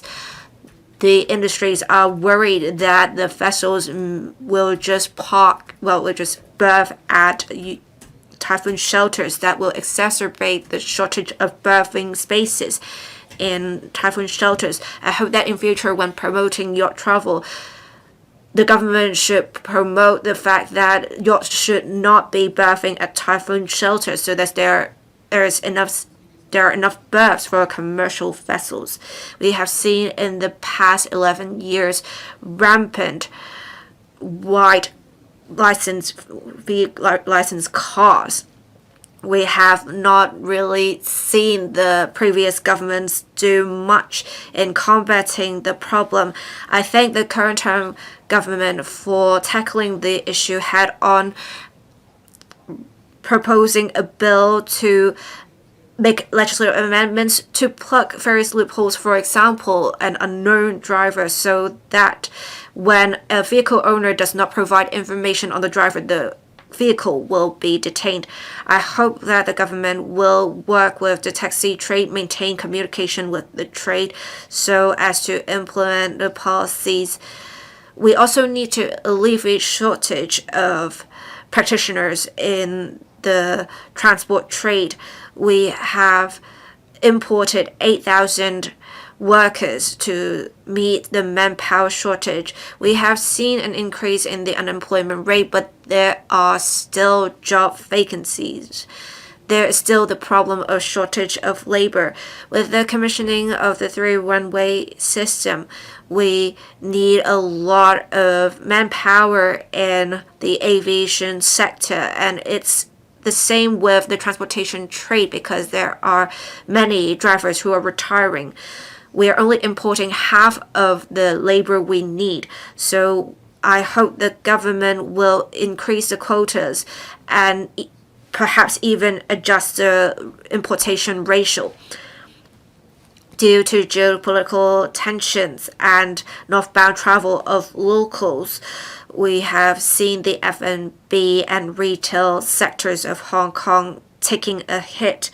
The Liberal Party thanks the government for supporting SMEs, alleviating their financial burden by providing specific support to them. But I hope also that banks can lengthen the mortgage repayment period so as to alleviate the pressure on enterprises as well. I so submit. Mr. Kok Wei Kang, the current term government has been working hard to take forward reforms, and we see a focus on economic development. We have seen the government take on board many suggestions of the public and LegCo members. We have seen a stable recovery in tourism. We have seen over 1.28 mainland visitors coming to Hong Kong during the National Day Golden Week. It is an increase of 5%. They come here for different activities. The fireworks show and at the Victoria Harbour, the Fire Dragon dancing in Tai Hang. There's also the Mid-Autumn Lantern Festival. We have a paragraph in policy address specifically saying that we need to be prepared to promote high-quality travel, that there will in future be northbound travel for yachts from Hong Kong and southbound travel for yachts from the mainland. Sometimes a single measure may not help much, but this really ties into our advantages. We have many high-end establishments. We have 7 Michelin 3-star restaurants. There are only 2 in Macau. We have different cuisines in Hong Kong. We have great potential to develop high-end tourism. It is important that we make sure we have a comprehensive network to promote this form of tourism. On island hopping tourism, we have seen the government mention this as well. It really shows the government's determination to transform and develop different modes of tourism. But I would like to make a suggestion here. We need to enhance speed and efficiency in transformation for critical infrastructure for tourism, such as maintenance services. We need to make sure there is such infrastructure. We also need to help fishermen transform so that we can strike a balance between attracting tourists, developing tourism, and helping fishermen. In paragraph 197 of the policy address, we have talked about development of collaborative inspection and joint clearance, and we will test out contactless clearance arrangements in the Hong Kong part of Hong Kong Zhuhai Macau Bridge. I went to Cat O and Apchel way back in 2003. I found that the environment was very beautiful, but because there was no comprehensive transportation, so not a lot of people went there. Whereas on Chongying Street in Shuttlecock, there were many people. A lot of them were from the mainland. The contrast is drastic. If we can open up Chongying Street for visitors, I believe that will greatly enhance the appeal of Shuttlecock. It also will bring visitors going to Chongying Street to Kat-O and Apchow so that they can enjoy the beautiful scenery in Yanqiaotong. I hope that the government can take forward such work as soon as possible. In paragraph 186 of the policy address, the government talked about developing ecotourism, developing attractions in rural villages, traditional villages, to have diverse activities to provide rich experiences to visitors. Lantau Islands is the biggest island of Hong Kong, and we have the sustainable Lantau blueprint, formulating a development roadmap for Lantau Island. We need to do more in conservation. I want to talk about my hometown, Tai O. We have talked to villagers recently. People said it was inconvenient to travel there, so many younger ones moved to urban areas. If we can generate more employment opportunities in Tai O, say tourism job opportunities, we believe we can retain more youngsters in the area. We have also conducted some studies. Many want to visit the fish farms in Tai O, but we really need the government to remove restrictions so that we can provide accommodation in the areas in the form of guest houses. We may not need a lot of guest houses, but we really need to have at least some. And we also want to provide diverse accommodation because some want a different experience. They want a more immersive experience. So if we provide such accommodation in the areas, we can boost tourism in these specific areas as well. In 222 and 223, the paragraphs in policy address, it talked about enhancing transport and commuting convenience. It's about green transport in Kai Tak, Kowloon East, Ha-Chun. We had the government say many years ago the Wafu estate or Wafu Sanchun, when there is population growth in 2029, 2030 or 2030, 2031, that there will be transportation facilities. And it's just 5 years from now. We need the government to instill confidence in residents that there will be a comprehensive transportation network by then. We also need to provide employment opportunities in the construction industry. We have $30 billion earmarked for works projects, and I have some suggestions to make. We can have a local fisheries market become a Jukiji market in Island South. This is tied in with the plan of invigorating Island South.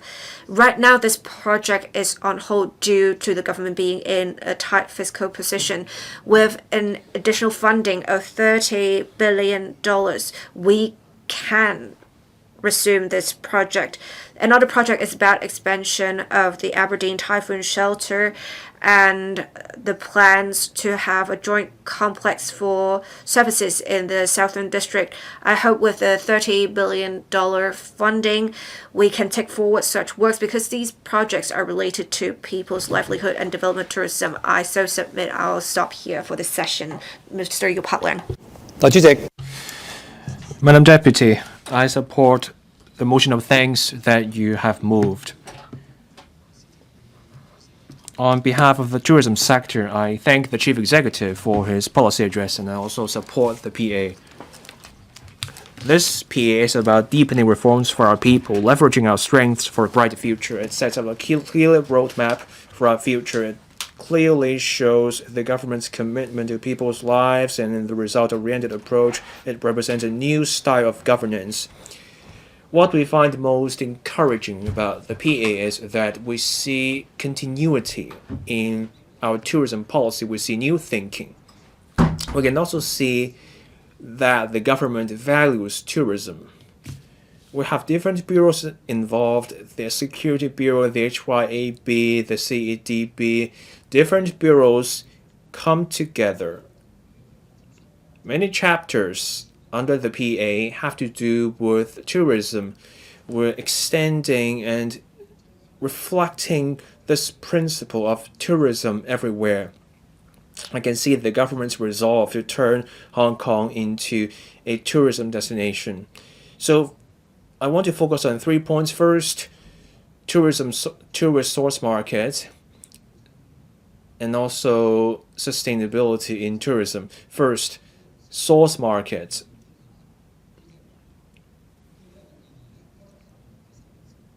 We need tourists for tourism to work. The PA proposes expanding aviation networks. This is close to my heart. As I've said, we should leverage the third runway. We should bring in more tourists through our transport infrastructure. The bring in and going global strategy also matters for tourism.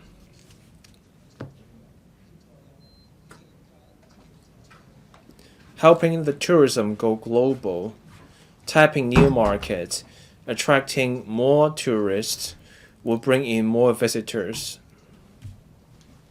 So there are things the government can do. First, for the mainland market,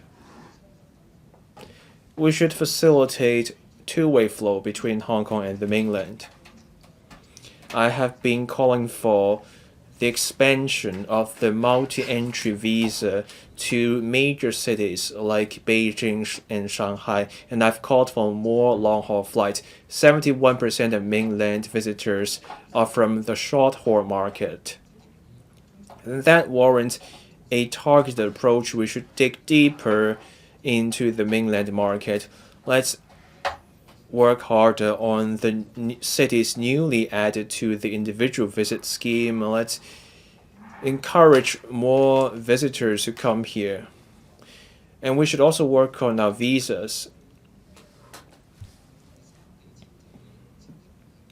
We should turn Hong Kong into a super connector as a place for third-party visas.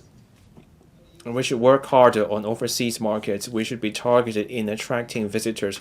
I thank the Security Bureau for their effort on facilitating entry for 4 countries from Central Asia. Now, there are conventional markets like South Korea, Japan, and Taiwan, and we should keep working on them, and we should be marketing Hong Kong. I can see that the Hong Kong Tourism Board and our tourism sector took part in the Tourism Expo in Japan. I support that, and I'm encouraged to see that. So I encourage the government to team up with the tourism sector more often in going global and bringing in. Now, on our country's policy, our country has granted visa-free access in some form or other to more than 70 countries. And that facilitated visits from foreign nationals. In the first half of this year, more than 13 million people visited our country under the visa-free arrangement. And that represents a huge increase. So for Hong Kong, we should be seizing this opportunity. We should seize the opportunity brought by two-way multi-destination tourism. Let's start with the Russian market. In September, our country started a pilot scheme with Russia involving reciprocal visa-free access. Hong Kong has beaches to offer, and that should be attractive to inland countries in Central Asia and Russia. And let's work with the rest of the Greater Bay Area to tap the new tourist source market. We have many flights and an extensive flight network. Let's turn transit passengers into spenders. Let's get those transit passengers to stay. We have three strengths. First, our airport is unique in offering intermodal transport. We have transit passengers. We also have travelers from the mainland who catch international flights at the Hong Kong airport. They get 7 days of visa-free access, so they come here first.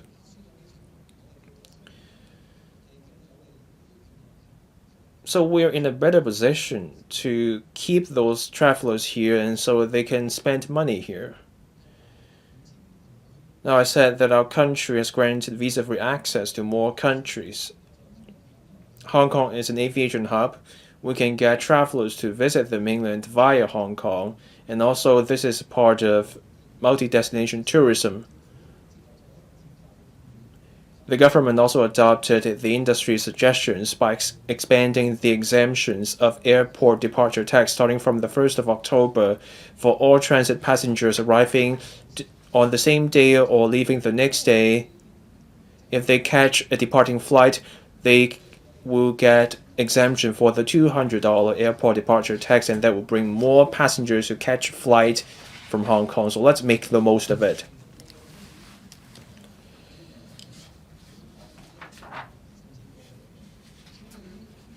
Turning these transit passengers into travelers staying overnight will work better than taking a scattershot approach elsewhere to find new travelers. So let's work with the sector to offer more products for transit passengers so that we can add those transit passengers to our total tally of tourists. We also need new product. Product is king, and that's what I have been saying. To draw tourists, we need good products. We need more spending opportunities.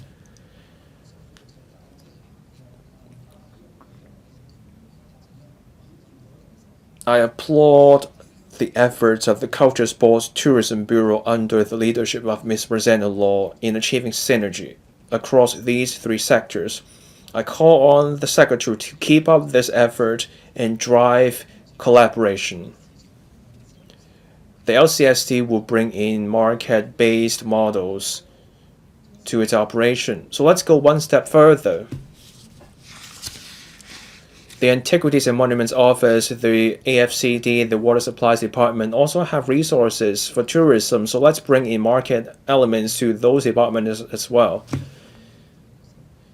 The government can play a facilitator's role in tourism, so let's get airlines, hotels, and transport sectors to work together so that we offer more special experiences. As we bring together mega events, sports, and tourism, we have a clear direction and the actions are paying off. On eco-tourism product, we can do group tour groups. That's because the sector can show travelers what to look out for.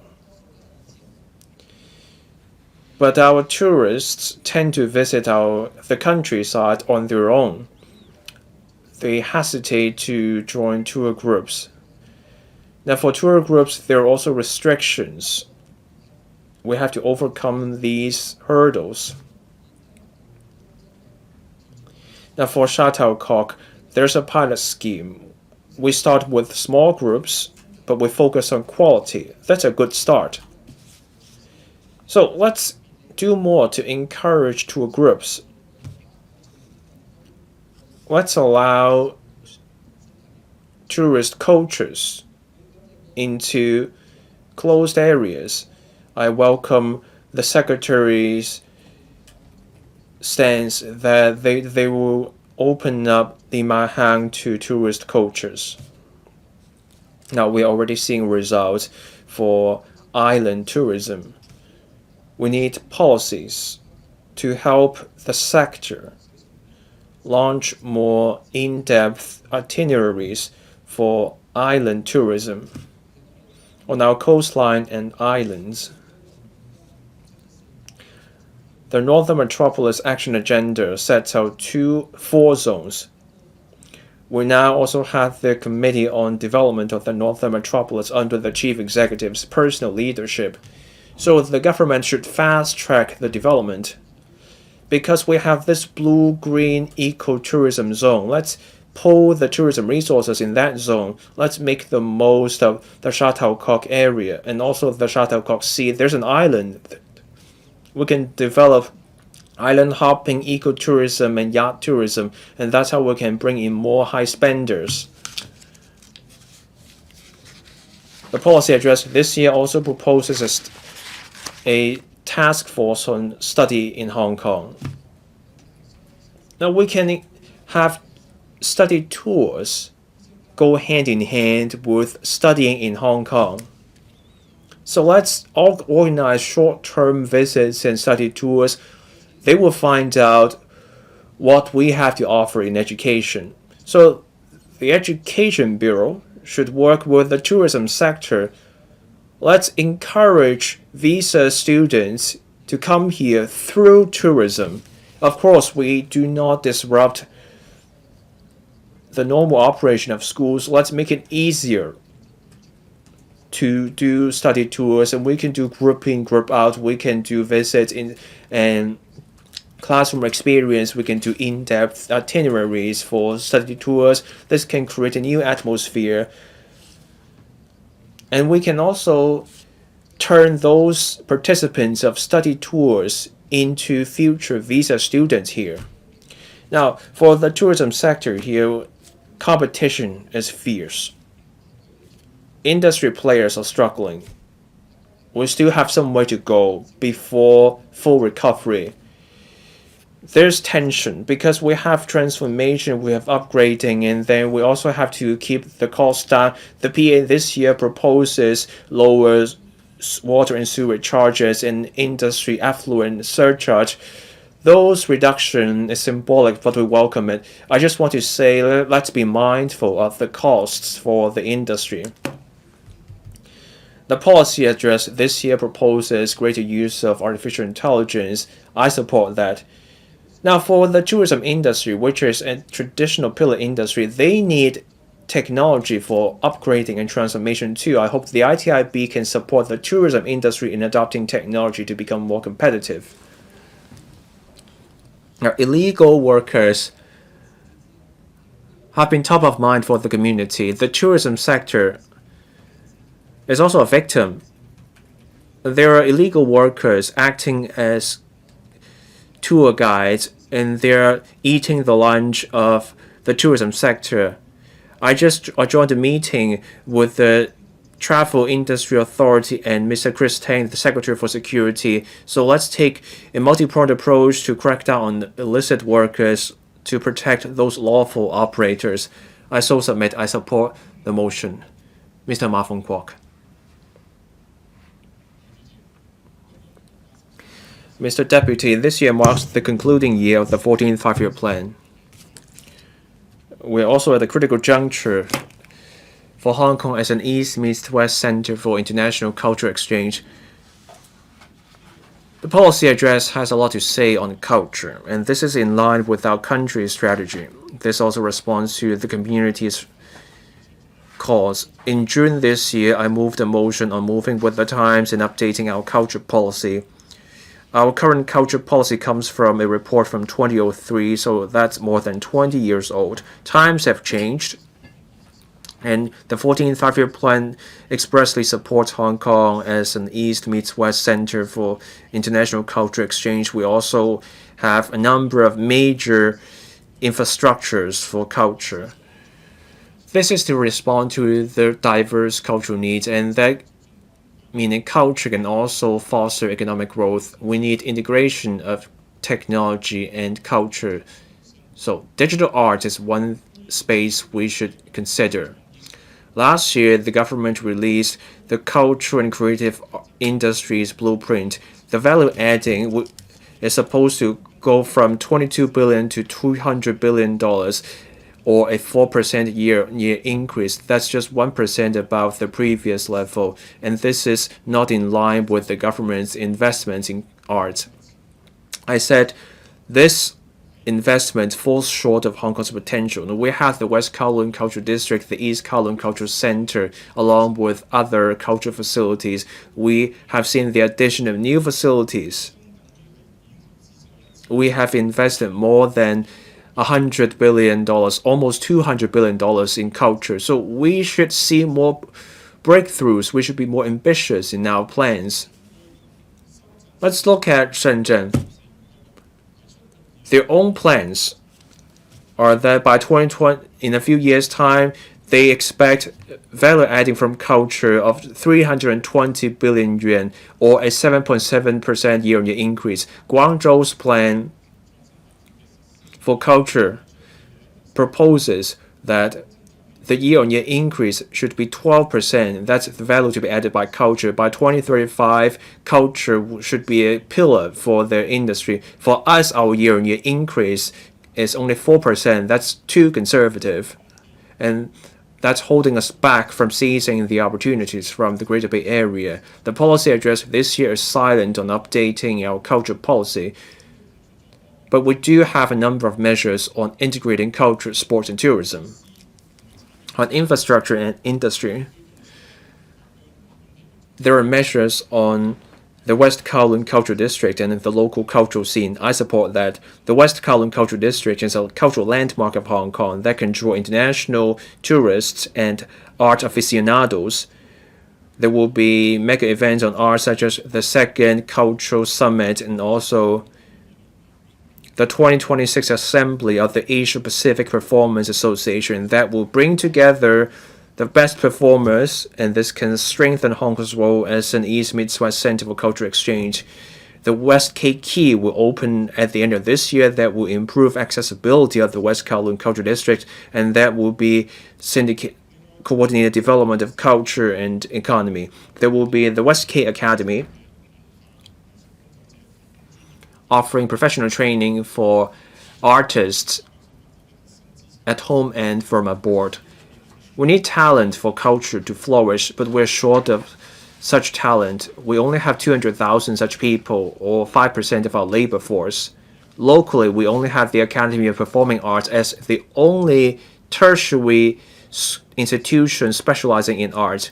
Only 3,000 or so students are enrolled in such programs. At the secondary and primary school, arts education varies from school to school. There is no consistency. Now, the West Cape Academy will cost no extra resources. They will do offer the training. So there will be courses on artifact conservation. The target is local students, and they will use this platform to pass on professional knowledge to people from overseas, and this will foster cultural exchange. This is a pragmatic approach. But this academy will cost no extra resources, and that's mind-boggling. That means we may have failed to fully utilize the existing resources. So let's expand those courses. We should cover digital art and also the preservation of cultural heritage. And let's also work with renowned arts institutions from the mainland and foster exchange. On tourism, I'm glad that the government is promoting the idea of plus tourism to attract more visitors to come to Hong Kong. At the same time, there will be immersive and in-depth tours in different districts. For example, there will be the red tourism route of Chinese cultural celebrities rescue.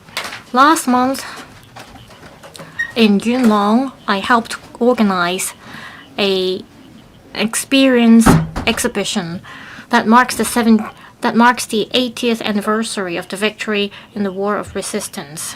It showcases the courageous acts of the guerrilla warriors during the War of Resistance.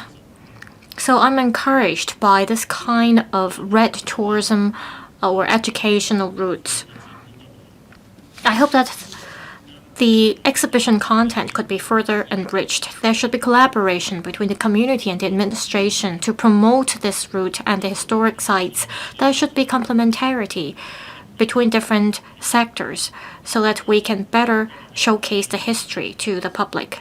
Also, the government plans to introduce the market-based approach to LCSD facilities. It will invite market participants to operate beaches as well as launch water activities on a pilot basis. This shows that the government is willing to break from traditions and be innovative. I hope that these kind of public resources can be transformed into attractive tourist destinations.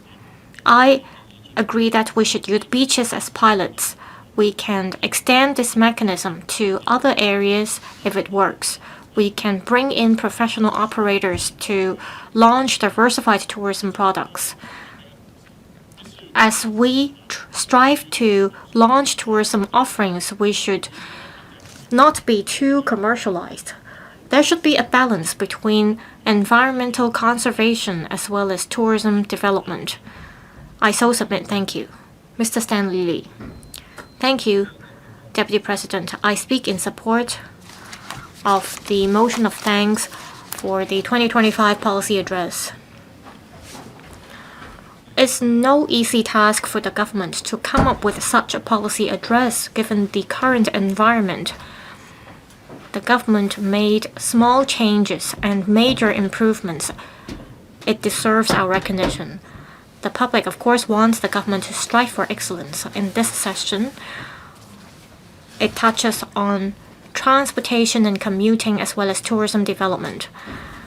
Back in 2014, there was a railway development strategy published by the government. It proposed in Changquan-o and in Kowloon build a 7.8 kilometers railway in length. Because of various reasons, the project failed to be materialized. Instead, we're now seeing this green mass transit system project. This is acceptable. However, back in 2014, in the railway development strategy, it was mentioned that this railway will be extended to Changquan-o, but it seems that the government has no plan to extend it to Changquan-o. Instead, it will stop in Yaotong. There will be a station there. For the 500,000 residents in Changquan-o, there will be an impact on them. From the population figures, we see that there are 500,000 people in Changquan-o. We are at the transitional phase. There should be a higher population there. According to last year's policy address, in Area 137 in Changquan-o, there will be an addition of 400,000 population in the area. So what should we do with the transportation there? We used to say that we should adopt an infrastructure-led approach, but we failed to see a plan for the transport infrastructure in Changquan-o. The government has failed to meet the demands.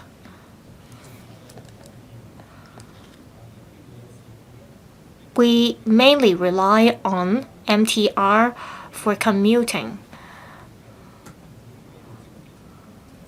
However, there are issues to be resolved. There should be one more cross-harbor line, which goes from Area 137 in Changquan-o to Hong Kong Island, covering perhaps Hanfa-chun and Chai Wan. However, by the time this can be realized, the population intake would have already happened in Changquan-o Area 137. We see that whenever there are incidents with the MTR services, for example, in the Changquan-o line, services would be suspended and people won't be able to go home. So I hope the government could really consider this, extending this railway line. Now I'd like to turn to the transport in the East End. We've just had the Golden Week holiday. There was a consultation on what we should do with the transportation in the East End. I was quite concerned about this, and during the consultation I offered a number of suggestions. I hope that the government could cherish the tourist hotspots in Hong Kong that are popular among mainland visitors. We should improve the transportation infrastructure there. We should move with the times.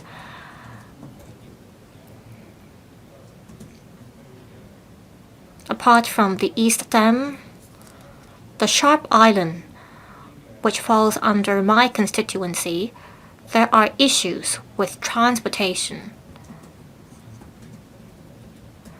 Some tourists did things that upset the locals. And it has to do with environmental conservation.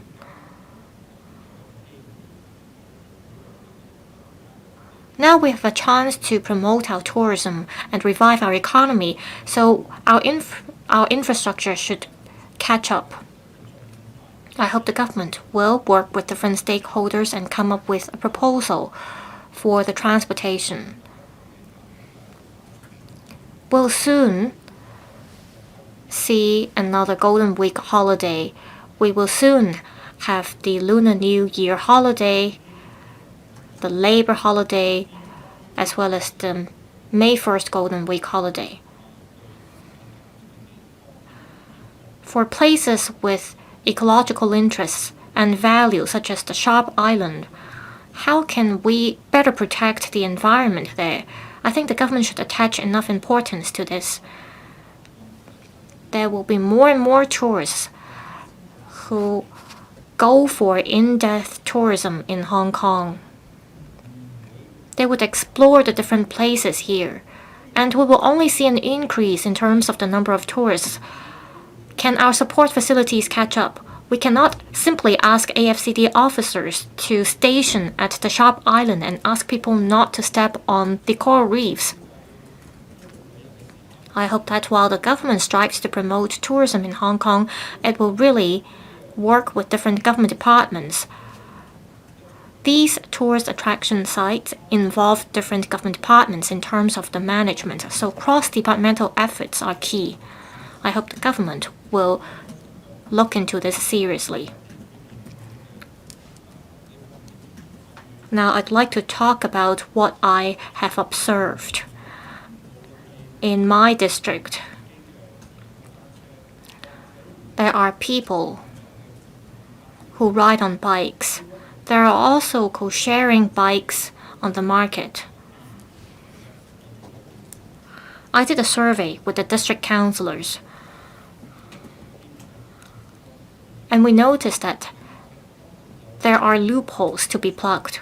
I understand that the government needs to take care of a lot of issues, including online ride-hailing services. I hope that the government will set aside time to deal with problems that concern co-sharing bikes. It has been around for over 10 years, and it has caused disturbances in local neighborhoods, including environmental hygiene problems. These bikes are often left idle, and because they can carry water, it can cause damages to the environment. In the mainland, this kind of co-sharing bikes are very successful. They are placed very tidily in a certain spot. How come we can't follow suit in Hong Kong? I hope that the relevant government departments in charge can look into this. Co-sharing bikes have been here for over 10 years, but the government has been overlooking the problem. We've often got complaints from local residents. They don't know what to do with the bikes. They're waiting for the FEHD to remove the bikes. Is it a problem that's so hard to tackle? I hope the government can do more in this regard.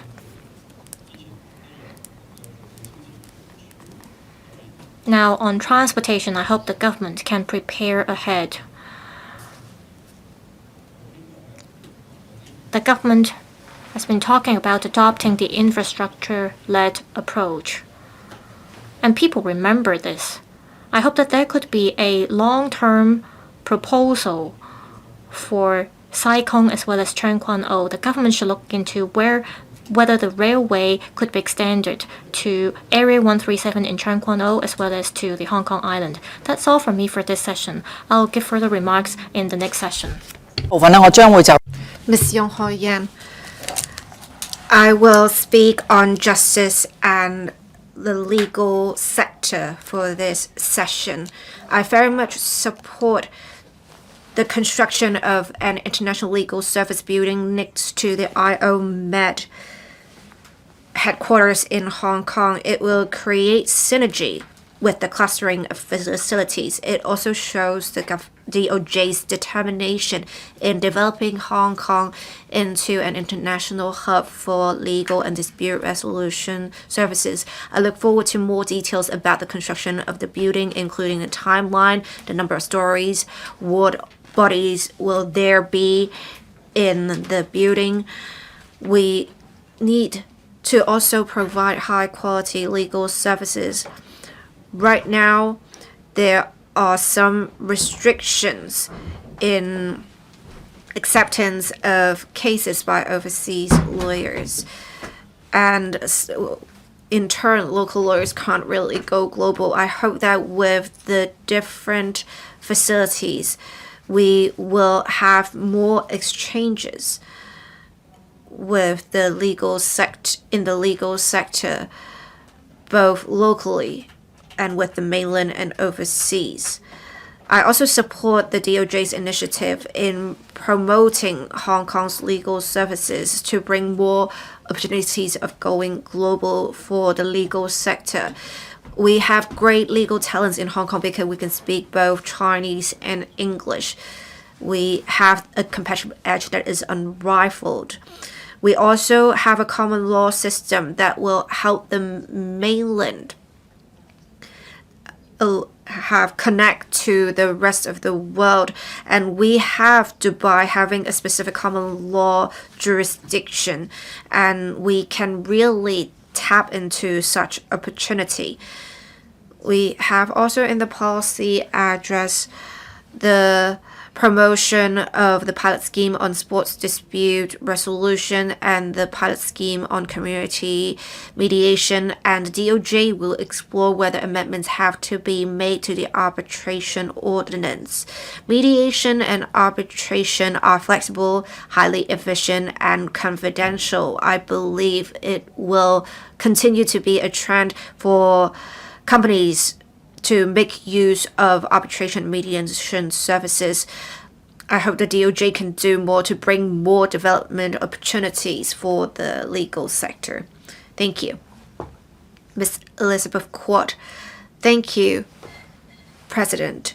I thank the Chief Executive for taking on board the suggestions of the DAB in relation to the development of low-altitude economy to develop Hong Kong's low-altitude economy system to make Hong Kong and Asia Pacific hub for low-altitude economy applications.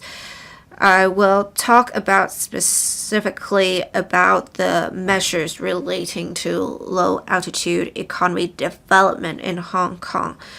Low-altitude economy is a new engine for growth for the country. It combines various frontier technologies. It also ties in with other economic areas.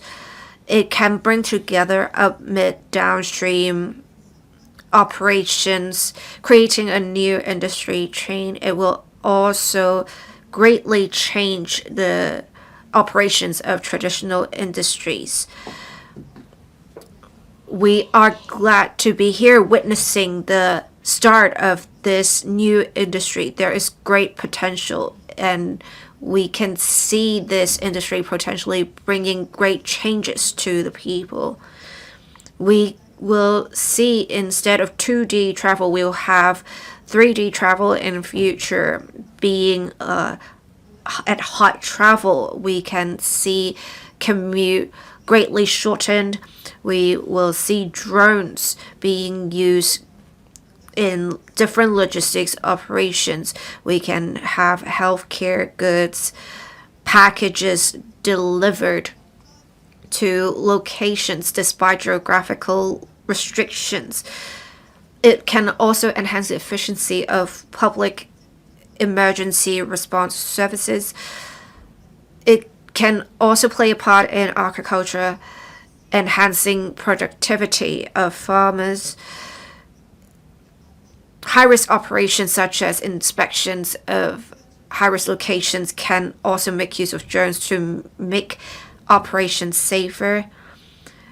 We also see drones being a part of entertainment, giving us different experiences. Developing the low altitude airspace will bring about great benefits to society. There are many challenges we face, however, in developing low altitude economy. There is much uncertainty.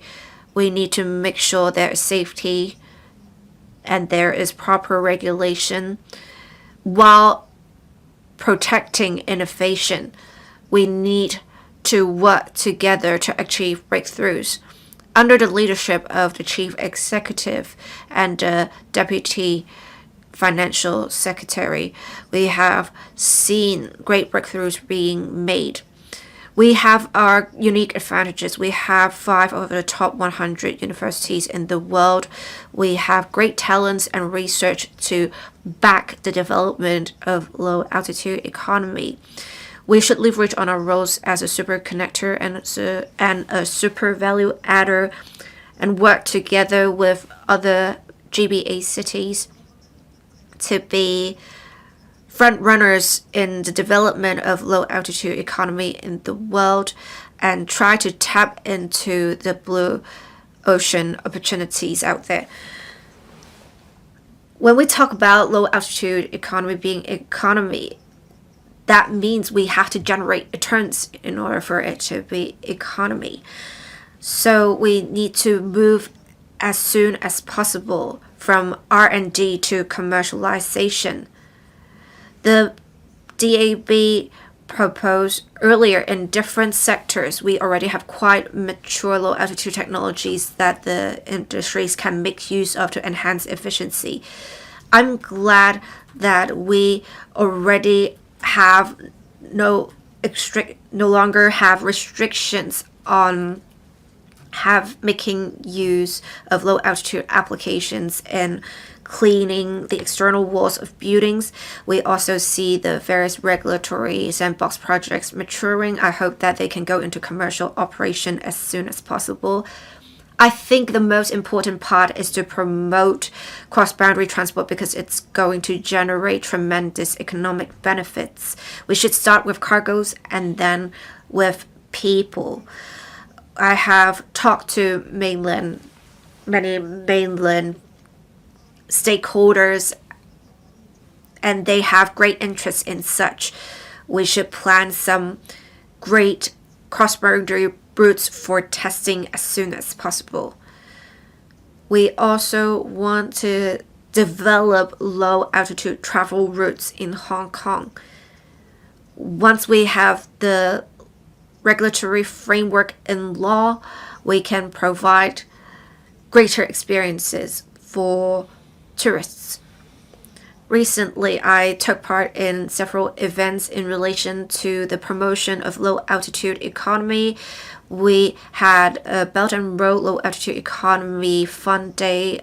We have also a summit held in the PolyU just a few days ago. We have consuls and representatives from other countries telling us that the regulatory sandbox model is news to them and they are very interested in learning from us. They're also very interested in the potential commercial applications of the low altitude economy pilot projects. Today, I had some enterprises working in low altitude economy being very interested in setting up operations in Hong Kong, and they actually said they would come for registration soon. They may even participate in regulatory sandbox in future. We can drive the development of low altitude economy in the Greater Bay Area, bringing about opportunities for local enterprises, mainland enterprises, because it can help them go global. I hope that we can soon have a traffic management platform for low altitude economy in Hong Kong. We also should have the sharing of resources among government departments so that they can share vertiports data.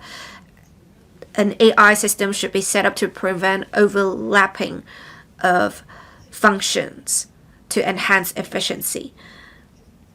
The working group on developing low altitude economy has been doing well, and neighboring cities are quite jealous of our progress. But there's still much work to be done, so I suggest that the government set up an authority to develop low altitude economy, to implement relevant policies, to set up a traffic management platform, to coordinate the different routes and cross-departmental operations and cross-boundary collaboration. Deputy President, I have been calling for the government to develop low altitude economy for so long, and this year I really appreciate the government's efforts. We have seen communication, we have seen cooperation, we have seen great progress being made.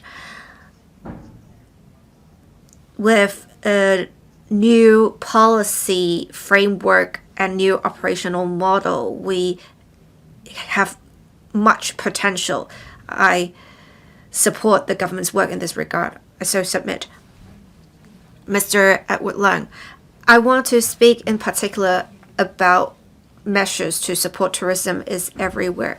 We have seen consumption relating to inbound tourism amounting to $195 billion last year. And in 2023, we have 145,000 practitioners in the industry. So this is a sector that is very important to Hong Kong. I'm glad that in the policy address we have measures to implement tourism is everywhere. We now have holiday camps development in Lei Yue Mun. I really appreciate that because it will make the area more vibrant. Lei Yue Mun is great in size. It's actually 23 hectares. Unfortunately, the utilization rate has been very low in the past years.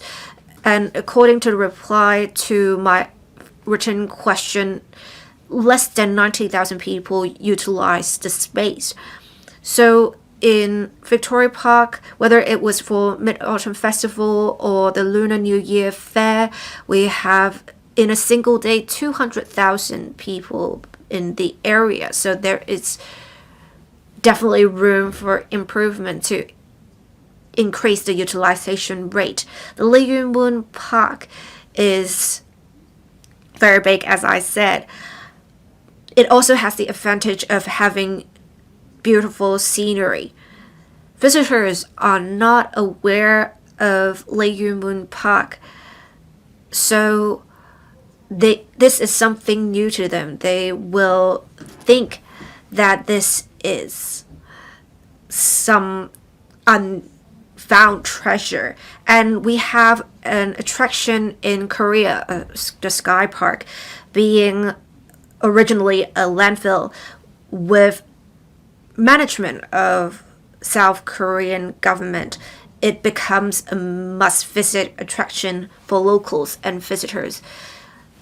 Since they can make a landfill into such an attraction, with Lei Yue Mun Park being a scene that was often captured in different movies, there is even greater potential for it to become an attraction for visitors.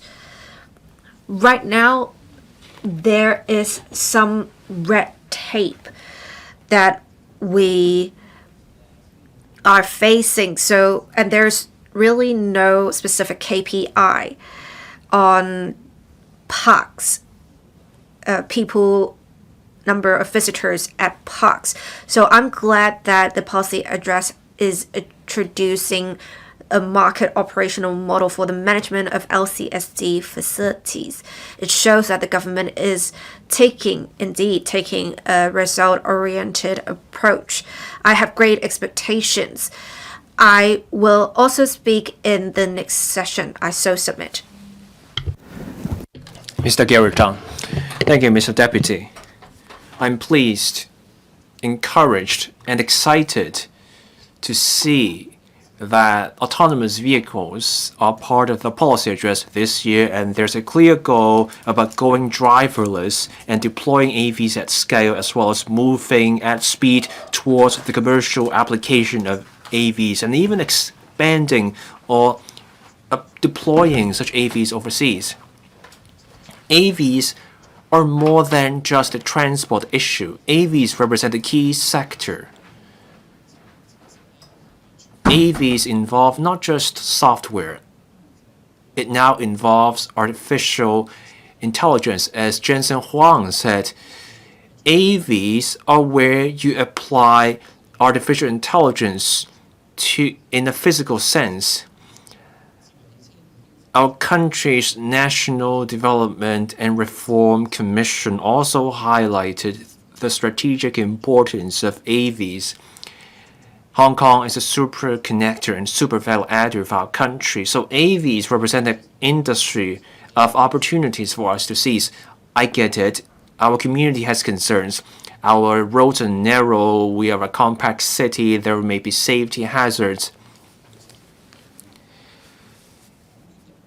Human beings struggle with navigating our roads, but what's a struggle for us human beings may not be a struggle to machines.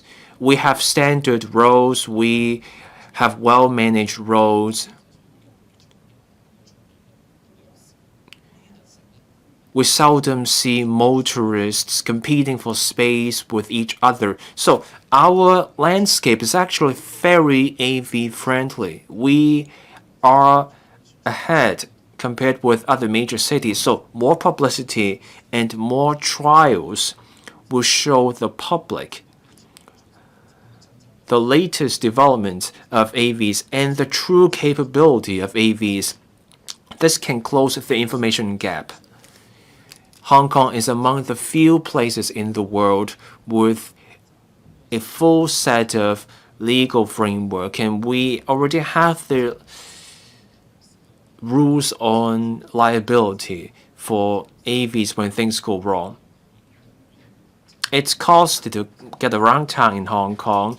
The transport sector is struggling to hire enough drivers, so this is where AVs have an edge. AVs have the promise to put us ahead in the global competition. So let's leverage our strength. We should encourage AVs, which represent a strategic industry, so that we can reach the goals in the policy address. Thank you. Mr. Chen Hock-Fong. Thank you, Mr. Deputy. I want to focus on tourism everywhere in this session. Tourism has seen a dramatic shift in recent years. Tourists no longer flock to designer stores or well-known attractions. They want to explore on their own. Hong Kong has great natural resources. We have the great outdoors. We offer unique experiences. I'm grateful to the Chief Executive for adopting the DAB suggestions. One of them is bed and breakfast.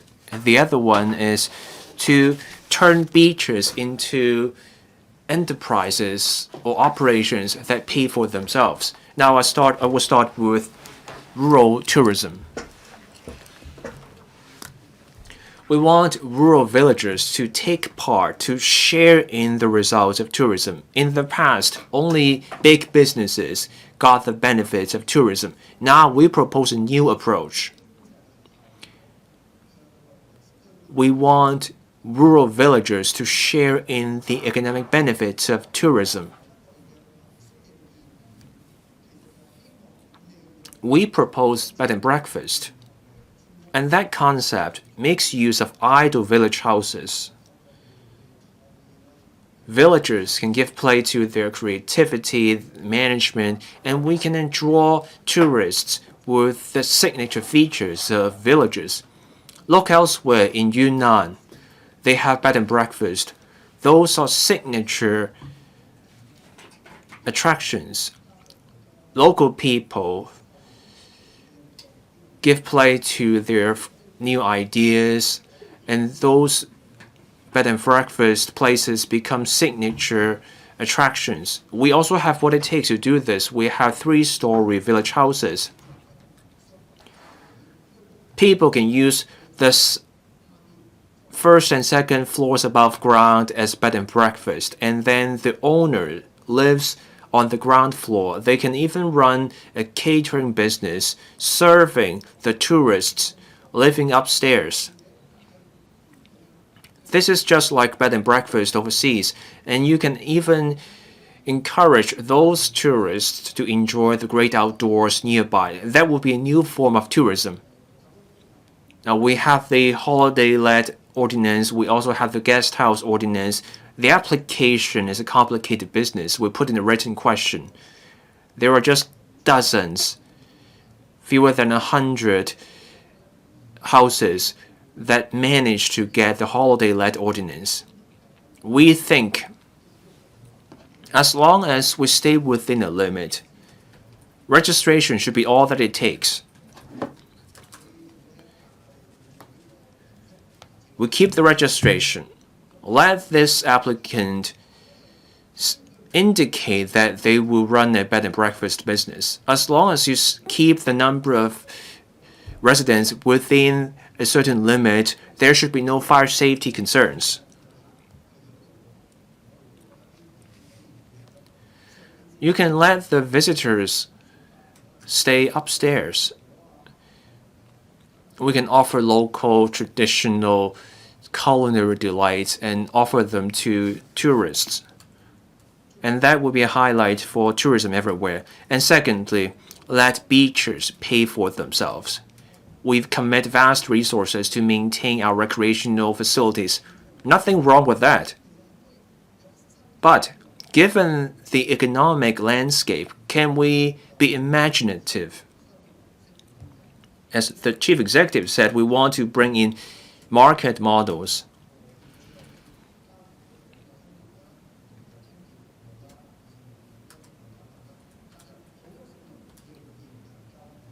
We can outsource an entire beach. We can have outsourced lifeguards and cleaners. The public will still have access to the beach. It's just that the operator can have paid services in part of the beach. Look at Shenzhen, Damesha and Xiaomesha. Those beaches are lively places with a variety of water sports. Or look overseas. They have sculptures there for people to take pictures. And then they run cafes at the beaches for people to spend money. Taking that approach will put our beaches to better use. It's a shame that we're short of lifeguards and then we have to close a beach. We can change that. Let's make our beaches more attractive, bring in market competition. Let different beaches have different features. You can have one beach with its niche as water sports. You can have another beach specializing in camping. To each their own. That will help us revitalize our rural economy. So we thank the chief executive for adopting our idea. We're happy to work with the Culture, Sports and Tourism to make this happen and turn this into reality and benefit the public. I will stop here for this session. Does any other member wish to speak? If not, I now invite the government officials to speak. Secretary for Justice. Thank you, Mr. Deputy. I thank the members for their valuable views on legal matters. The theme of the policy address this year is deepening reforms for our people and leveraging our strengths for a brighter future. It reflects Hong Kong's strategic plan of actively aligning itself with national development strategies to break new ground. To support the measures under this year's PA, the Department of Justice will continue to cement Hong Kong's strategic position as an international legal dispute resolution services center. This will allow Hong Kong to leverage its institutional edge under one country, two systems to serve our country's needs with our strengths. The DOJ has been working tirelessly to cement Hong Kong's position as an international legal dispute resolution services center. On international legal services, the signing ceremony of the Convention on the Establishment of the International Organization for Mediation was held in Hong Kong on the 30th of May this year. The works of IOMED's headquarters were also completed in the middle of this year. The head office is expected to open soon. The DOJ will keep supporting the final preparations for the setup of IOMED. To complement the imminent opening of IOMED, the DOJ will actively promote international mediation by hosting events centered on this concept. An example of this will be an International Mediation Summit, to be held during the Hong Kong Mediation Week, a flagship event in an effort to turn Hong Kong into the capital of mediation. The DOJ's next task is to start preparing for the construction of the Hong Kong International Legal Service Building adjacent to IOMED's headquarters. The new structure will become a landmark of Hong Kong as an international legal hub. The building will house the headquarters of the Hong Kong International Legal Talents Training Academy, international legal and dispute resolution services, institutions, and facilities for international legal conferences, legal research, arbitration, and mediation. The DOJ has also promoted the development of dispute resolution services with vigor. On professional regulation, we set up the Working Group on Mediation Regulatory System last October. At the end of last year, we also concluded a review of the regulatory system on the accreditation and disciplinary matters of the mediation profession. We will consult the industry on the outcome before implementing the proposed measures to enhance the system by the end of this year. Within next year, we will take forward the legislative work. At the community level, the pilot scheme on community mediation was launched in the second quarter this year. The pilot scheme seeks to train community service staff to assist in resolving community disputes with mediation skill set in a bid to foster a mediation culture in the community. Since the rollout of the pilot scheme, the DOJ has worked with the Environment and Ecology Bureau and the Food and Environmental Hygiene Department on delivering 3 training sessions on mediation skills for handling water seepage disputes. We will keep working with the EAB and the FEHD on offering more such training this year and next year. On sports mediation, the DOJ set up the Advisory Committee on Sports Dispute Resolution in January this year. The DOJ has met with the Sports Federation and Olympic Committee of Hong Kong, China, and legitimate members. In June this year, the DOJ also made an announcement announcing inviting proposals from dispute resolution bodies interested in running the pilot scheme. We will carry on with the preparations with the aim of officially launching the pilot scheme in the fourth quarter this year. Meanwhile, we will team up with the legal and sports sectors to hold events this year and next year on promoting sports dispute resolution and nurturing talent in an effort to encourage the adoption of mediation in Hong Kong. On arbitration, Hong Kong's arbitration regime is mature, well-developed, and well-regarded. The 2025 International Arbitration Survey conducted by Queen Mary University of London ranked Hong Kong as the second most preferred seat of arbitration globally, along with Singapore. This reaffirmed Hong Kong's long-standing leadership as an internationally preferred seat of arbitration. To further enhance Hong Kong's legal framework on arbitration, the DOJ will establish a working group by next year to review the arbitration ordinance and study whether amendments are warranted. This is to ensure that the legislative framework on arbitration in Hong Kong remains at the forefront of international development. On strengthening the rule of law, the DOJ will continue to pursue the Rule of Law Education Stars Train the Leaders program. This involves promoting rule of law education across the community and launching role ambassadors to recognize and encourage participants who play an active part in the program to promote rule of law education. Apart from these measures, as the Deputy Secretary for Justice said during his speech during Session 1, the DOJ will also take other steps to consolidate Hong Kong's position as a center of legal services. Among other actions, the DOJ will continue to step up efforts to promote Hong Kong's legal services and join forces with other professional services, such as accounting and finance, to support mainland businesses in going global. At the regional level, the DOJ will keep strengthening legal cooperation between Hong Kong and the rest of the Greater Bay Area by reaching out to mainland firms and consolidating information and professional service providers so as to foster the GBA's high-quality development. On emerging areas, the growing adoption of artificial intelligence warrants a government review of the legislation on this front. In light of this, we will set up an interdepartmental working group that will coordinate the efforts of policy bureaus to review the legislation required for supporting wider application of AI. This will spur the government's effort to drive development in innovation and technology so as to boost Hong Kong's competitiveness and cement its leading status while protecting the lawful interests of different community stakeholders. President, one country, two systems is a system tried and tested over time. It is the best institutional setup that can sustain Hong Kong's long-term prosperity and stability. The common law system in place in Hong Kong is one of our unique institutional strengths under one country, two systems. We must make good use of this edge in our key role as a super connector and super value adder, and in our capacity as a two-way platform for bringing in and going global. We must actively break new ground for Hong Kong's long-term development to contribute to our country's development and the great rejuvenation of the Chinese nation. I urge members to support the motion of thanks for the policy address so that we can go all out in driving the measures to make Hong Kong more competitive by enhancing our rule of law. I thank the President and members. Deputy Financial Secretary.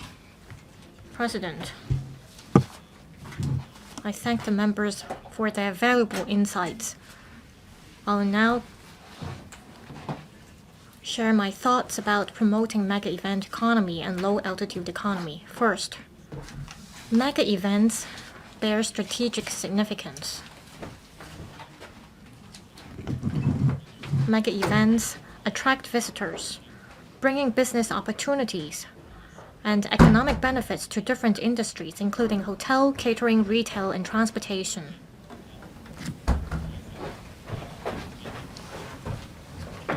Mega events can also generate positive publicity for Hong Kong for the world to see that Hong Kong is a liberal, cosmopolitan, rich in culture. Our experience show that visitors from different parts of the world, after getting a first-hand experience of the real energetic Hong Kong, they will become our friends to help spread the good stories of Hong Kong. For people living here, exciting mega events can enrich our lives, enhance our participation in the community. So mega events are very meaningful. On promoting mega events, we'll continue to attach importance to both quantity and quality. Hong Kong has hosted over 200 mega events in each of the past 2 years. We believe this is the right amount.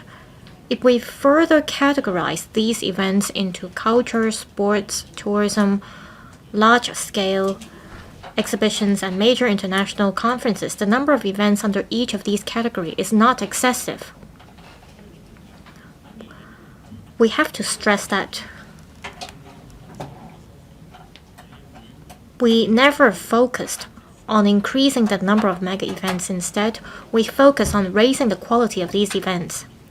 Through effective coordination, support, and proactive action, we will work to attract more high-quality, sizable events that can elevate our international profile to be hosted in Hong Kong. In 2024, the government set up the Mega Events Coordination Group. The CSTB serves as the secretariat. Through their hard work and the support from other departments, work is on track. Policy bureaus and departments have also fostered a working culture that facilitates and supports event hosting that directly follow up on the practical side of the task and maintain close communication and collaboration to facilitate events.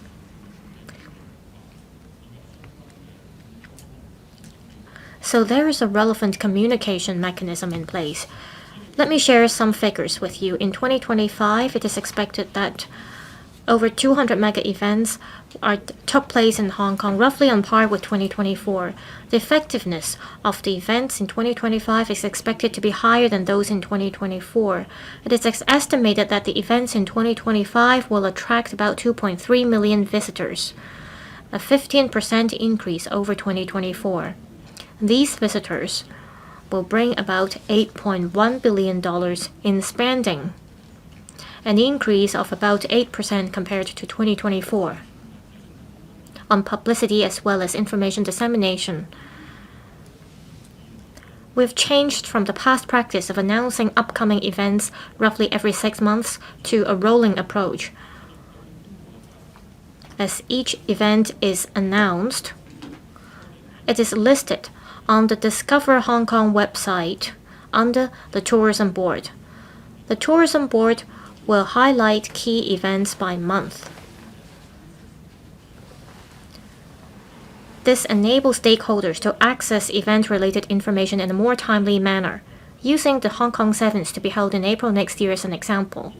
Following the organizers' announcement last month, the Tourism Board promptly uploaded the information on the above-mentioned website instead of waiting until the end of this year to announce the details of the event.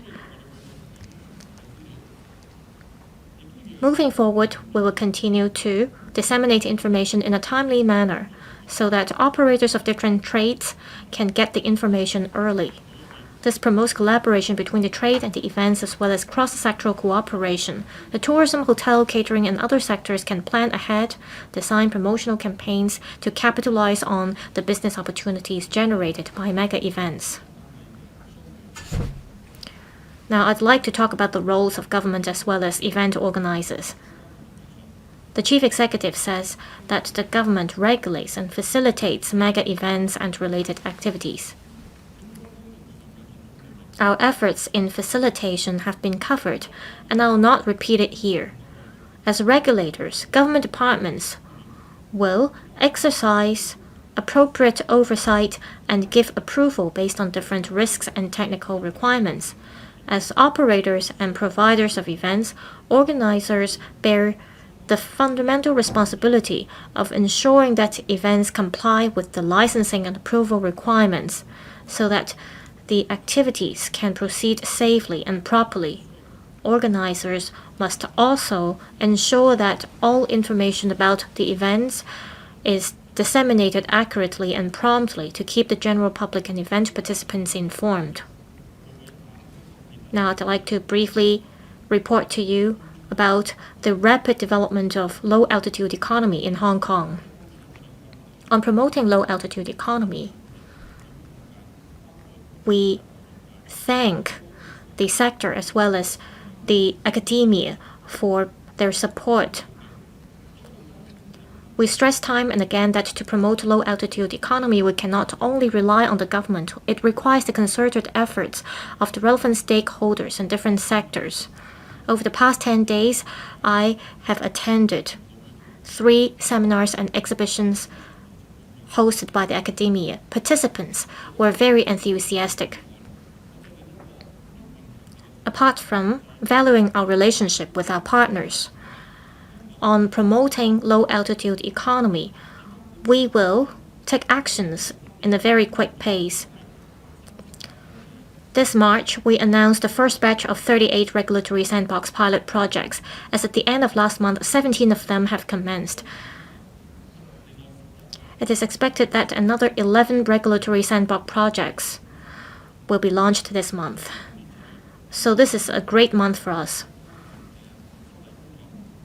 In July this year, the government completed the first phase of legislative amendments covering drones with a weight between 25 and 150 kilograms. Passenger-carrying unmanned aircrafts will be allowed to conduct trials under specific conditions imposed by the Director General of Civil Aviation. Here, I'd like to once again express my gratitude to members for their support.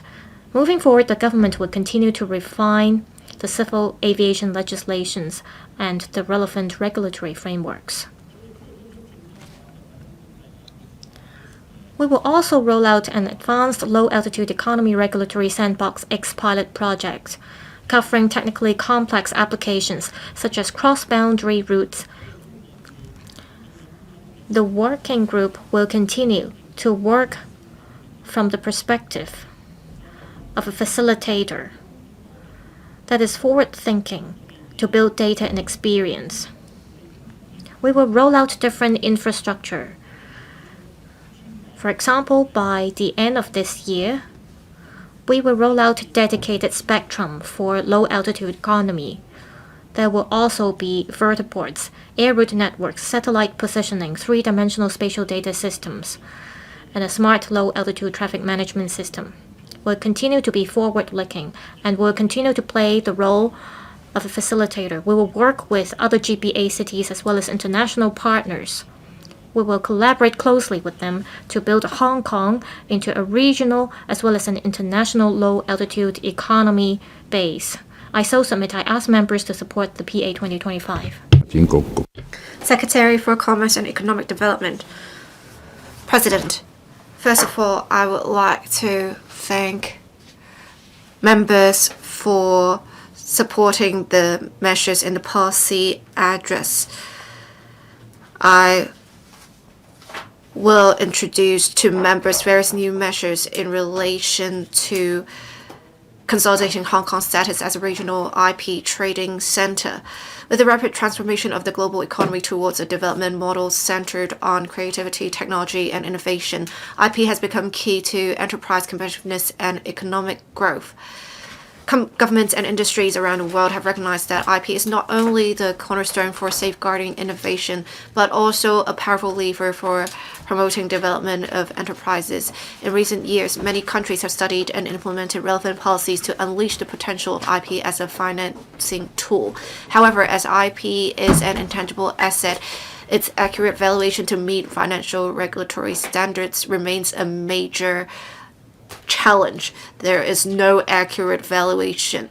This is a common issue faced by different parts of the world. For Hong Kong, enabling our INT, cultural and creative industries to leverage their intangible assets for financing while allowing banks and financial institutes to balance risk and return is crucial to further promoting IP trading in Hong Kong. Since the beginning of the year, the CEDB and the IPD have engaged relevant stakeholders to discuss development of IP financing in Hong Kong. Stakeholders generally consider that IP financing should be premised on a comprehensive ecosystem covering valuation, trading, training, and promotion so as to build a cycle of mutual support and development. To address the challenges of IP being difficult to obtain its valuation low liquidity and there is insufficient market reference, the government will collaborate with stakeholders to support innovative enterprises, especially startups and SMEs, in leveraging their IP assets for financing. This will enable enterprises to invest more resources in R&D and commercialization. The Bureau and the IPD will work with the HKMA to launch an IP financing sandbox to assist pilot sectors, particularly the technology sector, to leverage IPs for financing. The industry can share best practices in areas such as valuation and risk management through practical experience in the sandbox projects.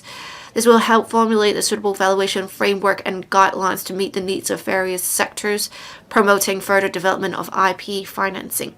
Reliable valuation is a prerequisite for financing.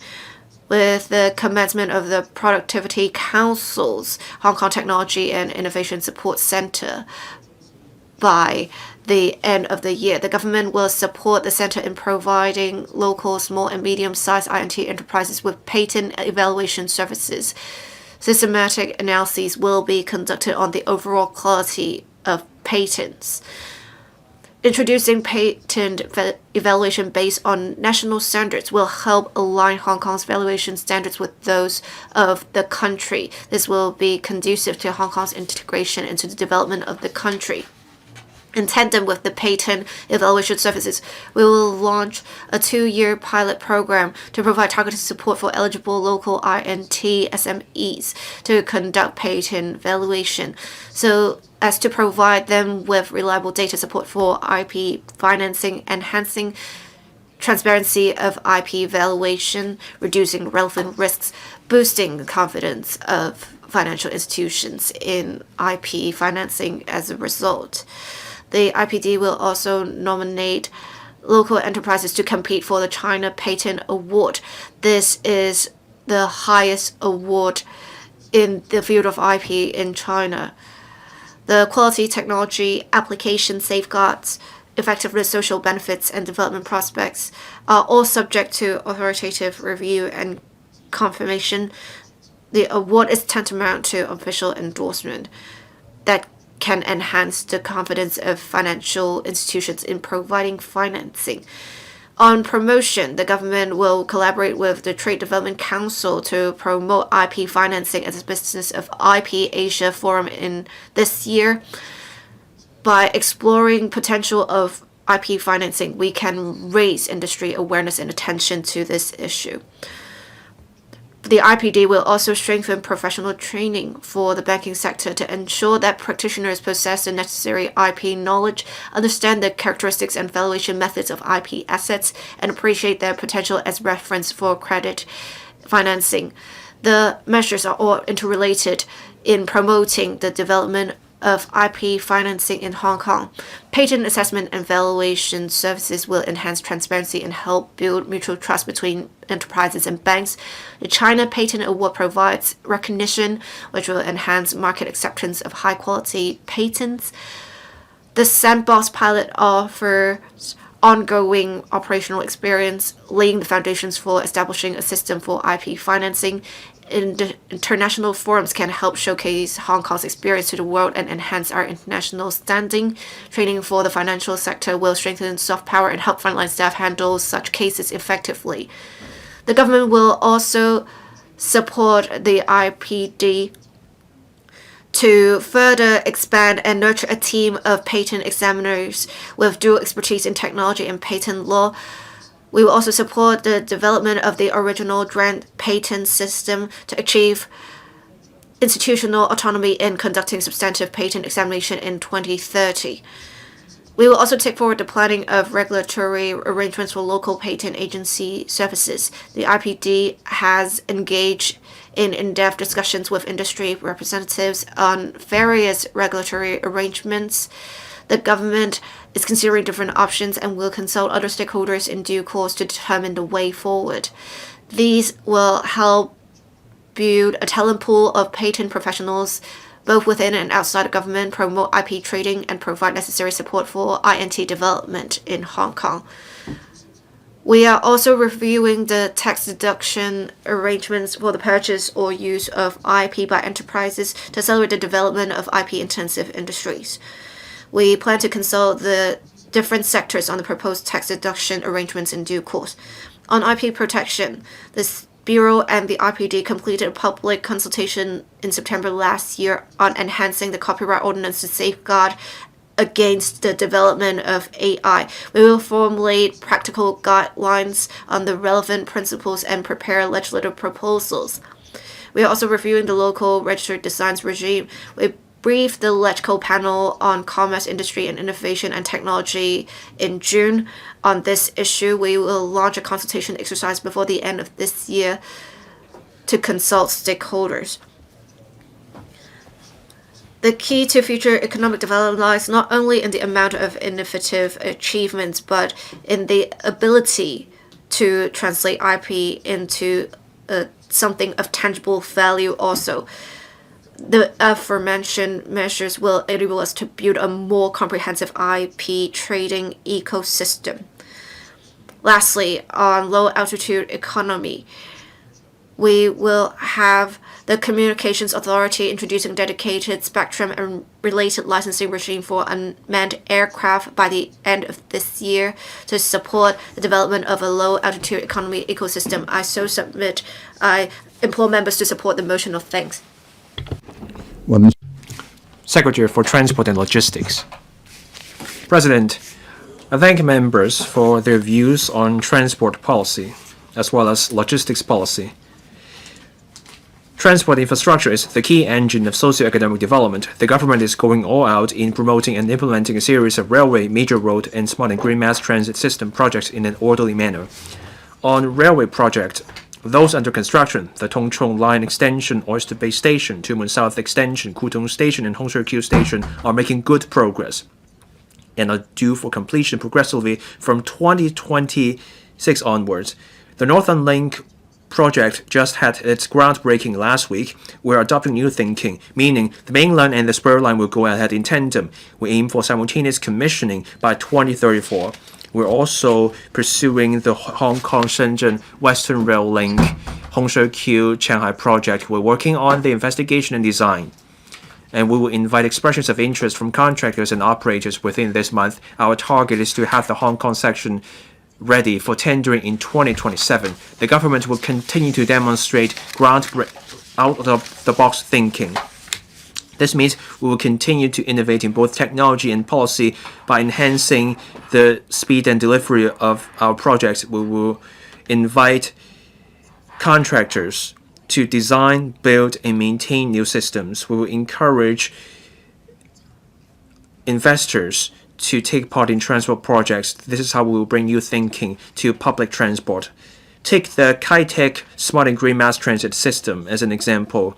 We expect to start tendering in October this year, and we will grant the contract next year, and by 2031, the system will be commissioned. The government has plans to adopt a similar approach and technology to take forward the transit systems for East Kowloon and Hong Starry Hachun.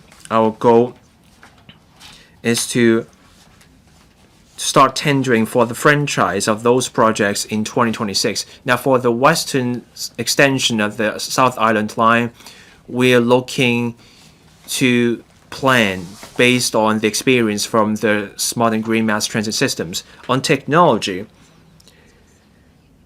we will have trials of autonomous vehicles in different districts. We are moving towards fully driverless and large-scale development with the view of achieving commercial operation, and we will help the industry leverage Hong Kong as a springboard to tap overseas markets, especially those right-hand drive systems. We will put safety first. We will draw on the practical experience, and we will share the research findings with the industry in a timely manner to implement cross-district application of AVs, foster their connection with other modes of transport, and commence trials of remotely operated AVs.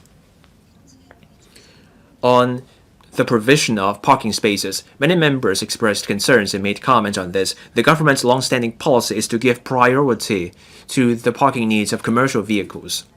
Where the overall development allows, we will also provide a small number of parking spaces for private cars. The government will continue to take forward medium and long-term policies. We will take a multi-pronged approach to increase parking spaces.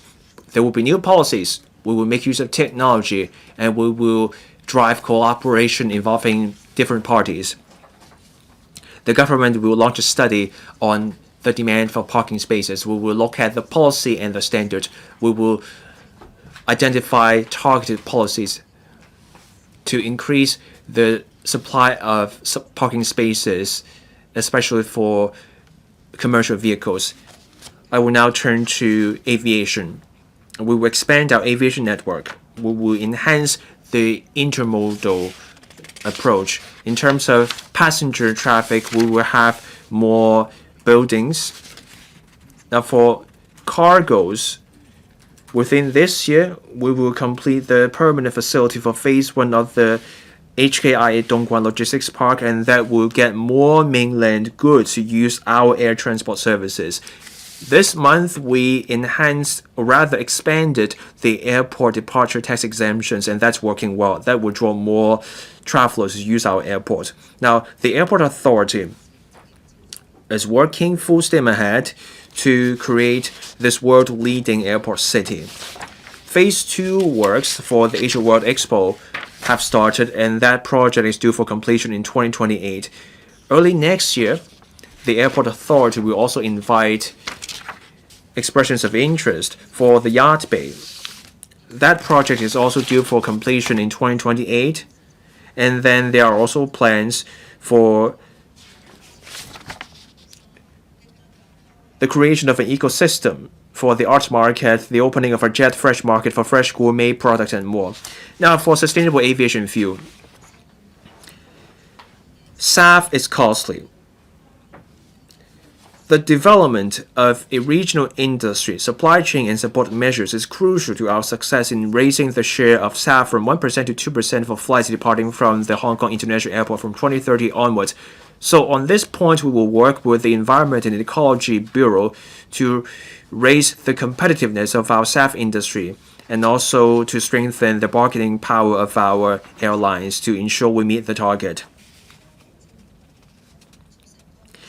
On talent, we will continue to work through the Maritime and Aviation Training Fund and the Hong Kong International Aviation Industry, and there will be training pathways. And we have got a leading European aviation business to set up an operation in Hong Kong for aircraft dismantling and recycling and trading services.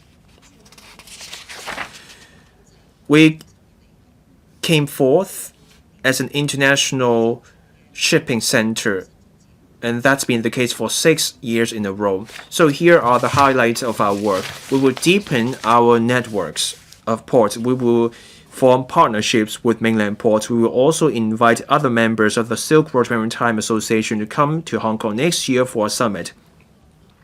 And we're also working on a comprehensive rail, sea, land, river intermodal transport system, transshipment cargo system.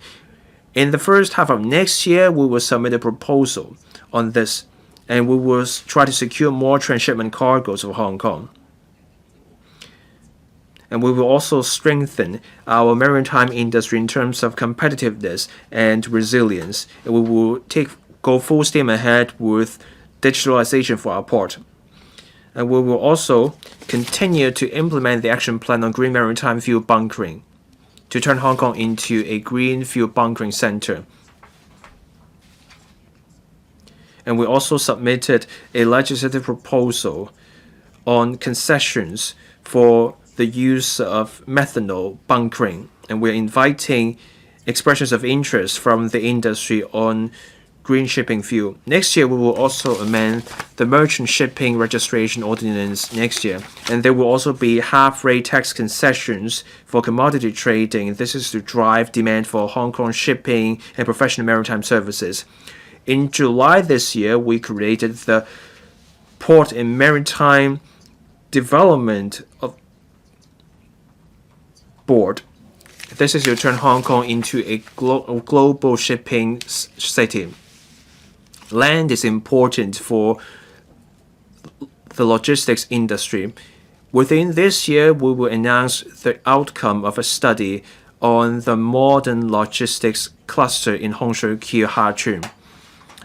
We will invite expressions of interest next year, and then we will consider the interests of the industry before coming up with the tendering terms and conditions.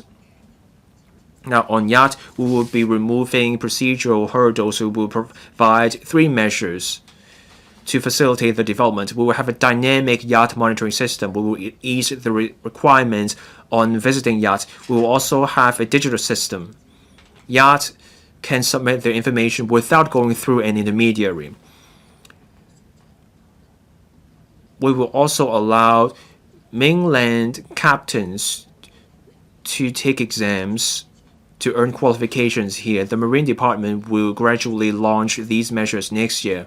Within the first half of next year, we will focus on the third measure, meaning mainland bodies will be able to arrange training and exams for Hong Kong qualifications for mainland captains, and this will drive the yacht economy. The Marine Department is also working with their Guangdong counterpart on the two-way flow of yachts between Hong Kong and the mainland, and they're working on this cooperation mechanism.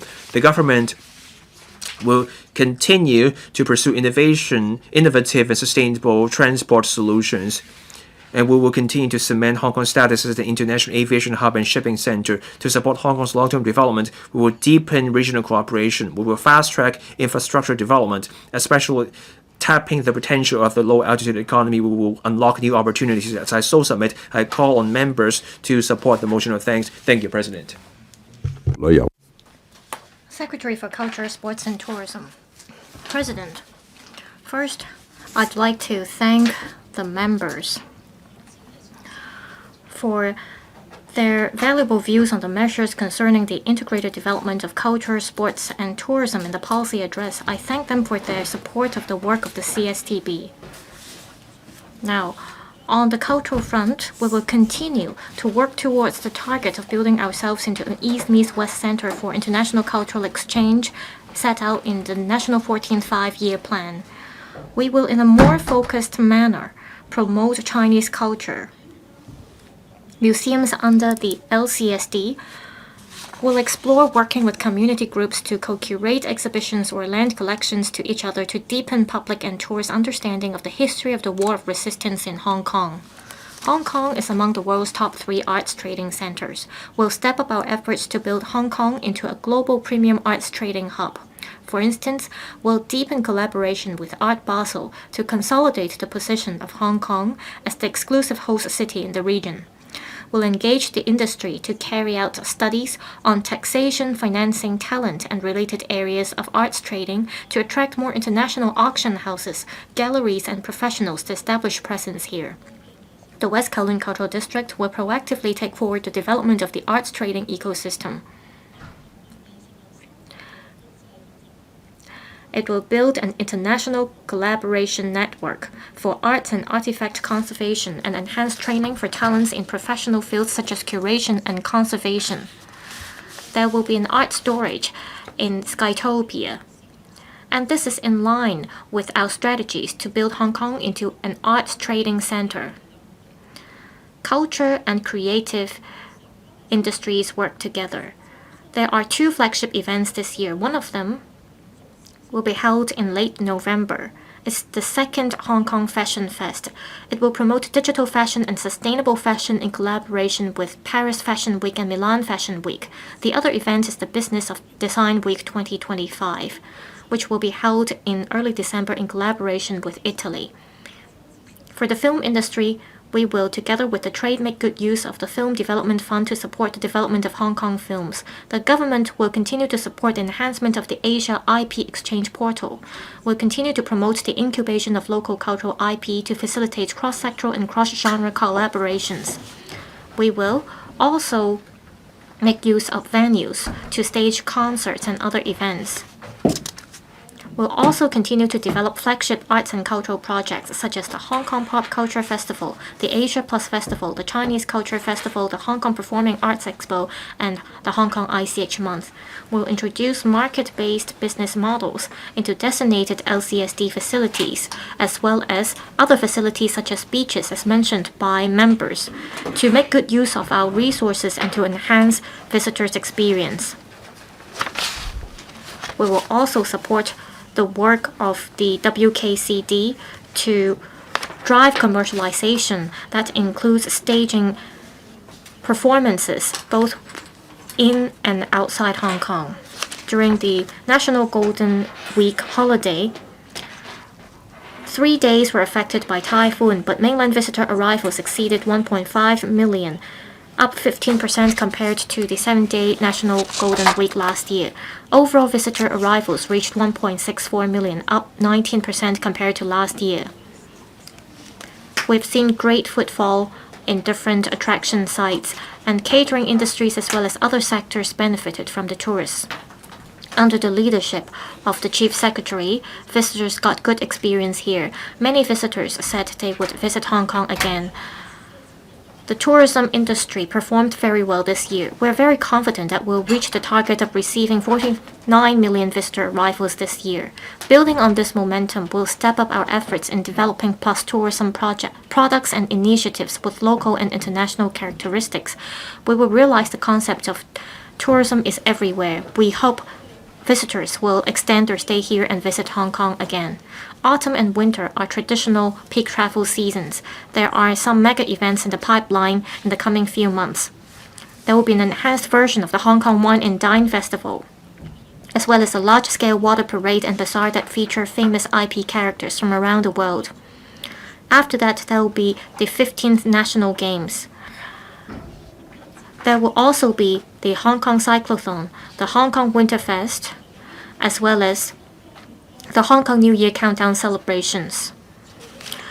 On red tourism, apart from history museums, as well as the exhibition featuring the history of the 80th anniversary of the victory in the War of Resistance, we will launch the new red tourism route of Chinese cultural celebrities rescue, and this will be showcased in the exhibition. Also, there will be a new initiative that features Hong Kong industrial brand tourism during the year-end peak travel season. These offerings are expected to cater for different interests. Also, we will work with other policy bureaus and departments to develop prime yacht tourism, cruise tourism, and MICE tourism to attract high-value added overnight visitors. We'll work with the industry to offer sophisticated itinerary planning, concierge services, and premium experience to establish Hong Kong as the most sought-after destination for premium visitors. We'll actively develop new visitor sources from the Middle East and ASEAN to elevate Hong Kong's status as a Muslim-friendly destination. The Tourism Board has launched the Hong Kong Restaurants Halal Certification Funding Scheme to encourage the industry to provide more Muslim-friendly facilities and food options. The Tourism Board will explain directly to the relevant sectors and trades about this scheme. At the same time, we'll continue to strengthen our work on accreditation, education, and promotion. On sports, the 15th National Games, the 12th National Games for persons with disabilities, and the 9th National Special Olympic Games are around the corner. And recently in Nansha, we had the flame lighting ceremony for the National Games. We're at the final stage of our preparatory work for the National Games. We will co-host this with Guangdong and Macau. This shows that we can have integrated development of the Greater Bay Area. There will be online and offline sales of tickets, and we have arranged for local free television broadcasts to relay the competitions. This will allow the public to cheer on the athletes, deepen public understanding of our country's sports development, and foster a sense of national identity. With the successful commissioning as well as the opening of the Kai Tak Sports Park, we are reviewing the positioning of the Hong Kong Stadium to ensure that the existing facilities are fully utilized. We hope that it can create synergy with the Kai Tak Sports Park. We have recently announced the new round of enhancement measures of the M-Mark system, with the objective of allocating resources in a more strategic, effective, and targeted manner to support high-quality major sports events which can bring significant economic benefits. For example, we've recently successfully agreed on a multi-year partnership arrangement with Live Golf, the world-class men's professional golf tournament. We ensure the quality of M-brand events as we work to promote sports development. The government attaches importance to the governance standards and operational efficiency of NSAs, National Sports Associations. The SFOC, the Sports Federation and Olympic Committee of Hong Kong, and NSAs are working to implement the Code of Governance. The SFOC will prioritize collaboration with NSAs that have relatively established governance frameworks and speed up the implementation of the code to establish a governance paradigm for other NSAs. We'll provide funding to support Asian or international sports associations in establishing presence in Hong Kong. We encourage NSAs to participate in the work of Asian and international sports associations to strengthen Hong Kong's international voice and influence. President, the CSTB will follow the directions set out in the policy address to actively promote the integrated development of culture, sports, and tourism. Will inject new impetus into our economy. I so submit. I urge members to support the motion of thanks. Thank you. The third debate session ends. I now suspend the meeting until 9 a.m. tomorrow.